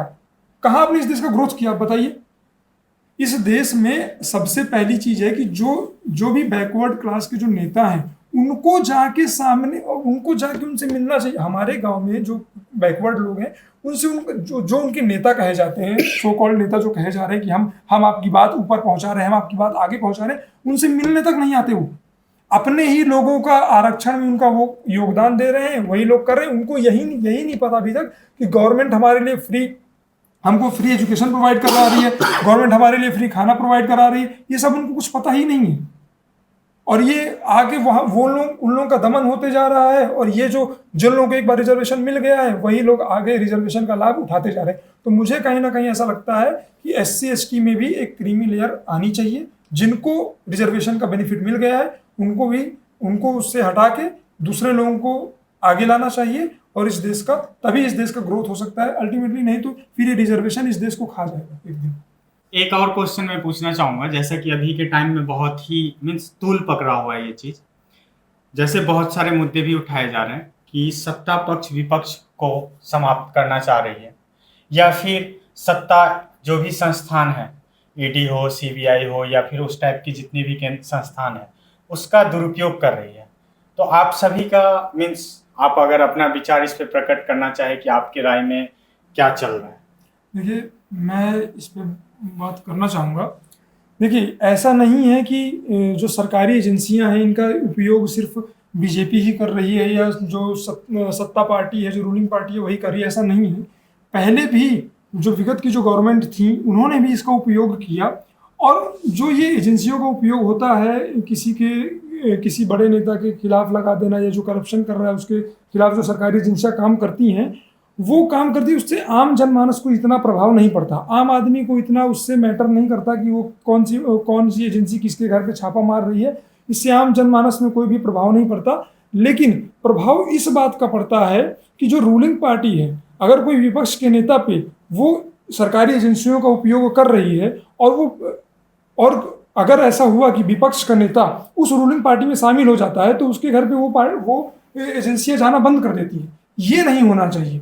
अगर आप सरकारी एजेंसियों का इस्तेमाल कर रहे हैं तो निष्पक्ष भाव से कीजिए। अगर आपकी पार्टी में भी कोई विपक्ष की पार्टी से आ जा रहा है तो उसके ऊपर भी वो चीज़ें कंटिन्यू रहनी चाहिए। इसका मतलब ये नहीं कि आपकी जो पार्टी है वॉशिंग मशीन हो गई, कि आपकी पार्टी में जो आ गया वो धुल गया तो उसके घर आपने कोई रेड नहीं की, और जो विपक्ष है आप उसी को दबाने की कोशिश करें। तो ऐसा ना हो। एक और पॉइंट मैं भी ऐड करना चाहूँगा। जैसे क्या हो रहा है कि अगर एक आदमी को इस पार्टी से टिकट नहीं मिल पा रहा है तो वो तुरंत दूसरे पार्टी में चले जा रहे हैं। कल तक इस पार्टी का गुणगान कर रहे थे, आज उस पार्टी की आलोचना करते हैं। तो इससे भी ये हम लोगों की ही कमी है कि हम वैसे लोगों को फिर से वोट दे जा रहे हैं। हम उसके बातों को यकीन कर रहे हैं, वो जिस तरह से हमको घुमाना चाह रहे हैं हम उसके बातों को यकीन कर पा रहे हैं। तो एटलीस्ट हमें उस व्यक्ति की स्थिरता जरूर देखनी चाहिए कि उसका क्या स्थान रहा है, उसके जो बोलने का अंदाज है, या फिर जो उसका स्टैंड पॉइंट है उसमें डिफरेंस आ रहा है या नहीं आ रहा है। अब हम आप सभी लोगों से चाहेंगे कि अगर आप लोग और भी कुछ पॉइंट वैल्यूएबल सजेशन ऐड करना चाहे तो आप ऐड कर सकते हैं। उसके बाद हम इस सेशन को कंक्लूड करें। देखिए, मेरे एंड से आज के सेशन में सभी मुद्दों पर लगभग बात हो गई है। पर एक दो चीज़ें जो मैं बोलना चाहूँगा, जो अभी अनएम्प्लॉयमेंट पे बात हुआ था, तो उसमें ये चीज़ था कि अनएम्प्लॉयमेंट को सरकार कैसे दूर कर सकती है। तो इसमें काफ़ी कर लोगों का सजेशन यही रहा था कि होना भी चाहिए कि स्किल डेवलपमेंट मीन्स कि जो विद्यार्थियों को उनके ग्रेजुएशन लेवल पे या 12th लेवल के बाद चीज़ें पढ़ाई जा रही हैं और जो इंडस्ट्री में चीज़ें चल रही हैं, इनके बीच में गैप है, काफ़ी गैप आ जा रहा है, जिनकी वजह से एक अच्छे जगह से पढ़ाई करने के बावजूद भी वो विद्यार्थी एक अच्छा जॉब नहीं कर पा रहा है। तो मेरा ये सजेशन है इसमें कि जो देश के बड़े उद्यमी हैं, जो अच्छा इंडस्ट्री चला रहे हैं, तो उनमें सरकार का ये इन्वॉल्वमेंट होना चाहिए कि वो सरकार के साथ मिलके एक स्किल डेवलपमेंट प्रोग्राम हर डिस्ट्रिक्ट या डिस्ट्रिक्ट लेवल पे चलाएं और उसमें जितने भी युवा हैं जो एक अच्छा स्किल उसमें एड ऑन करके, मतलब कई बार ऐसा होता है कि कई युवा एक अच्छी जगह नहीं पहुंच पाते हैं, वो स्किल नहीं सीख पाते हैं, तो सरकार का इतना रोल होना चाहिए कि, या जो भी सांसद है या जो भी विधायक है, उनका ये रोल होना चाहिए कि वो एक जो स्किल डेवलपमेंट प्रोग्राम है गवर्नमेंट और प्राइवेट का, इनके साथ मिल के वो एक अच्छे प्रशिक्षण लोगों को दें और स्किल को डेवलप करके एक अच्छा जॉब में उनको, इससे एम्प्लॉयमेंट काफ़ी हद तक दूर हो सकता है। मेरे हिसाब से गवर्नमेंट को कुछ कुछ ऐसे क्षेत्र हैं जिन पे काम करना चाहिए। एक तो है जो इस चर्चा का मुख्य विषय रहा, अनएम्प्लॉयमेंट, दूसरा है महंगाई, और तीसरा है गवर्नमेंट की जन भागीदारी। अगर गवर्नमेंट कोई भी नियम ला रही है, कोई भी कानून बना रही है, तो गवर्नमेंट जन भागीदारी जरूर करे, लोगों से मिले, लोगों के विचार ले, उनके विचारों का सम्मान करे और फिर एक कानून पारित करे, जिससे और गवर्नमेंट विपक्ष को भी मौका दे। ये ऐसा ना है करे कि विपक्ष को बॉयकॉट कर दिया जाए, विपक्ष की बातें ही ना सुनी जाए, उनके राय और विचारों का कोई महत्व ना दिया जाए। तो ये सब चीज़ों को मद्देनजर रखते हुए गवर्नमेंट को नई पॉलिसीज, नए नियम इम्प्लीमेंट करने चाहिए। लगभग सारे मुद्दों पे बात हो चुकी है। एक मुद्दा मुझे जो लग रहा है कि अछूता है अभी तक डिस्कशन में, वो है स्वास्थ्य का मुद्दा। हम अभी पिछले 3 साल हो गए हैं, कोविड महामारी से गुजर चुके हैं।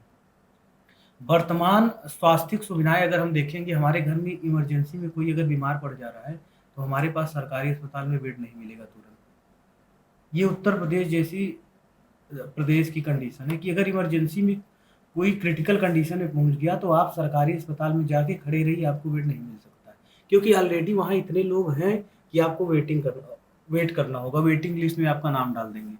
तो सरकार को चाहिए तो नंबर ऑफ बेड्स जो है हॉस्पिटल्स में वो ज़्यादा से ज़्यादा बढ़ाए, क्योंकि मैक्सिमम लोग इतने कैपेबल नहीं है कि वो प्राइवेट हॉस्पिटल में जाके एक इतना ज़्यादा अमाउंट पे कर सके और जो सुविधा है उसका लाभ ले सके। तो सरकार को चाहिए कि ज़्यादा से ज़्यादा हॉस्पिटल्स बनाए, ज़्यादा से ज़्यादा बेड उसमें डाले, ताकि लोग सरकारी सुविधाओं पे निर्भर रहे, ना कि प्राइवेट में जाके पैसा भी लग जा रहा है, उसके बाद कोई गारंटी नहीं कि जान बचेगी कि नहीं बचेगी। तो स्वास्थ्य बहुत बड़ा मुद्दा होना चाहिए। जैसे क्लाइमेटिक कंडीशन चेंज हो रही, लोगों का खान पान रहना सब बदल रहा है, तो उससे सीधा प्रभाव उसके स्वास्थ्य पे पड़ेगा। तो स्वास्थ्य को फोकस में करते हुए एक ऐसी स्कीम या कुछ ऐसी पॉलिसीज बनाइए ना कि लोगों को परेशानी, जो लाइन लग रही है पर्ची कटवाने के लिए 1-1, 2-2 घंटे खड़े, उधर मरीज पड़ा हुआ है स्ट्रेचर पे, कोई पूछने वाला नहीं है। ऐसा हो कि मरीज आए तुरंत उसके लिए वो व्यवस्था हो, वो मैकेनिज्म हो कि सीधे उसको सुविधा मिलने लगे। फॉर्मेलिटी की जगह कि यहाँ साइन करो, यहाँ पैसा जमा करो, ये करो वो करो, फॉर्मेलिटी को साइड करके केवल उनको इलाज किया जाए, जो जेन्युइन इलाज है, जो जेन्युइन खर्चा है वो उनसे लिया जाए। फ्री हेल्थ, जैसा कि इस सारे मीन्स ये जितना भी टॉपिक हमने डिस्कशन किया, अगर उसको हम कंक्लूड करें तो इसका कंक्लूजन जैसा मैं निकाल पा रहा हूँ कि हम लोगों का जो मत है कि बेसिक फंडामेंटल चीज़ों पे फोकस करना चाहिए, टेम्प्रोरी सॉल्यूशन पे कम ध्यान देते हुए basic fundamental like education, health, travelling facility, क्योंकि अभी भी आपके पास 2 महीना पहले आपको टिकट लेना पड़ रहा है, एजेंट के थ्रू टिकट लेना पड़ रहा है। तो ये जो बेसिक फंडामेंटल है उस पर ज़्यादा फोकस करना चाहिए गवर्नमेंट को। साथ ही साथ संसद का कार्यवाही अच्छे तरह से चले, विपक्ष अपना भूमिका निभाए, लोगों की आवाज़ को उठाए, सरकार लोगों की जो मीन्स मीडिया का भी अगर सरकार अच्छे काम कर रहे हैं तो उनको भी दिखाए, अगर कुछ अगेंस्ट चल रहा है उसको भी दिखाए। फिर जो भी करंट मुद्दे हैं सब मुद्दे को अच्छे से एड्रेस किया जाए और आम लोगों को सजग होने की जरूरत है। साथ ही साथ इन सभी मुद्दों को लाइक जातिवाद, धर्मवाद, परिवारवाद, इन सभी मुद्दों पे हम लोगों ने डिस्कशन किया कि इन सभी मुद्दों से ऊपर उठ के हमें एक विकसित भारत के लिए अगर हम अलग तरीके से सोचेंगे तो जरूर हम लोगों की सहभागिता विकसित भारत बनाने में जरूर होगी। ऐसे ऐसे हर चीज़ों को मैंने इस वीडियो के डिस्कशन में कवर करने का कोशिश किया। अगर आप लोगों को लगता है कि आप लोग हमारे किसी विचार से सहमत नहीं है तो कमेंट बॉक्स में लिख सकते हैं। ऐसे सेशन हम और भी करने की कोशिश करेंगे ताकि समाज में ज़्यादा से ज़्यादा अवेयरनेस फैलाया जा सके। और हम अगर कुछ पढ़े लिखे हैं या कुछ जानते हैं तो हमारा भी कर्तव्य है कि लोगों तक हम अपने मैसेज को पहुंचा सके। और लोकतंत्र की यही खूबसूरती है कि डिस्कशन होना चाहिए। जब तक डिस्कशन नहीं होगा, जैसे मंथन होगा तभी कुछ अमृत निकलेगा, तो मंथन होते रहना चाहिए। और हम सभी लोग एक ही देश के लोग हैं, हम लोग अच्छे से मिलके सबके साथ सहभागिता बनाते हुए अच्छे काम करते रहें और देश के विकास में अपना योगदान प्रदान करें। आप सभी दर्शकों को वीडियो देखने के लिए बहुत बहुत धन्यवाद। उम्मीद करते हैं कि आप सभी लोगों को बहुत ही अच्छा लगेगा और हमारे सभी दोस्तों को भी बहुत बहुत धन्यवाद इस सेशन को ज्वाइन करने के लिए। धन्यवाद।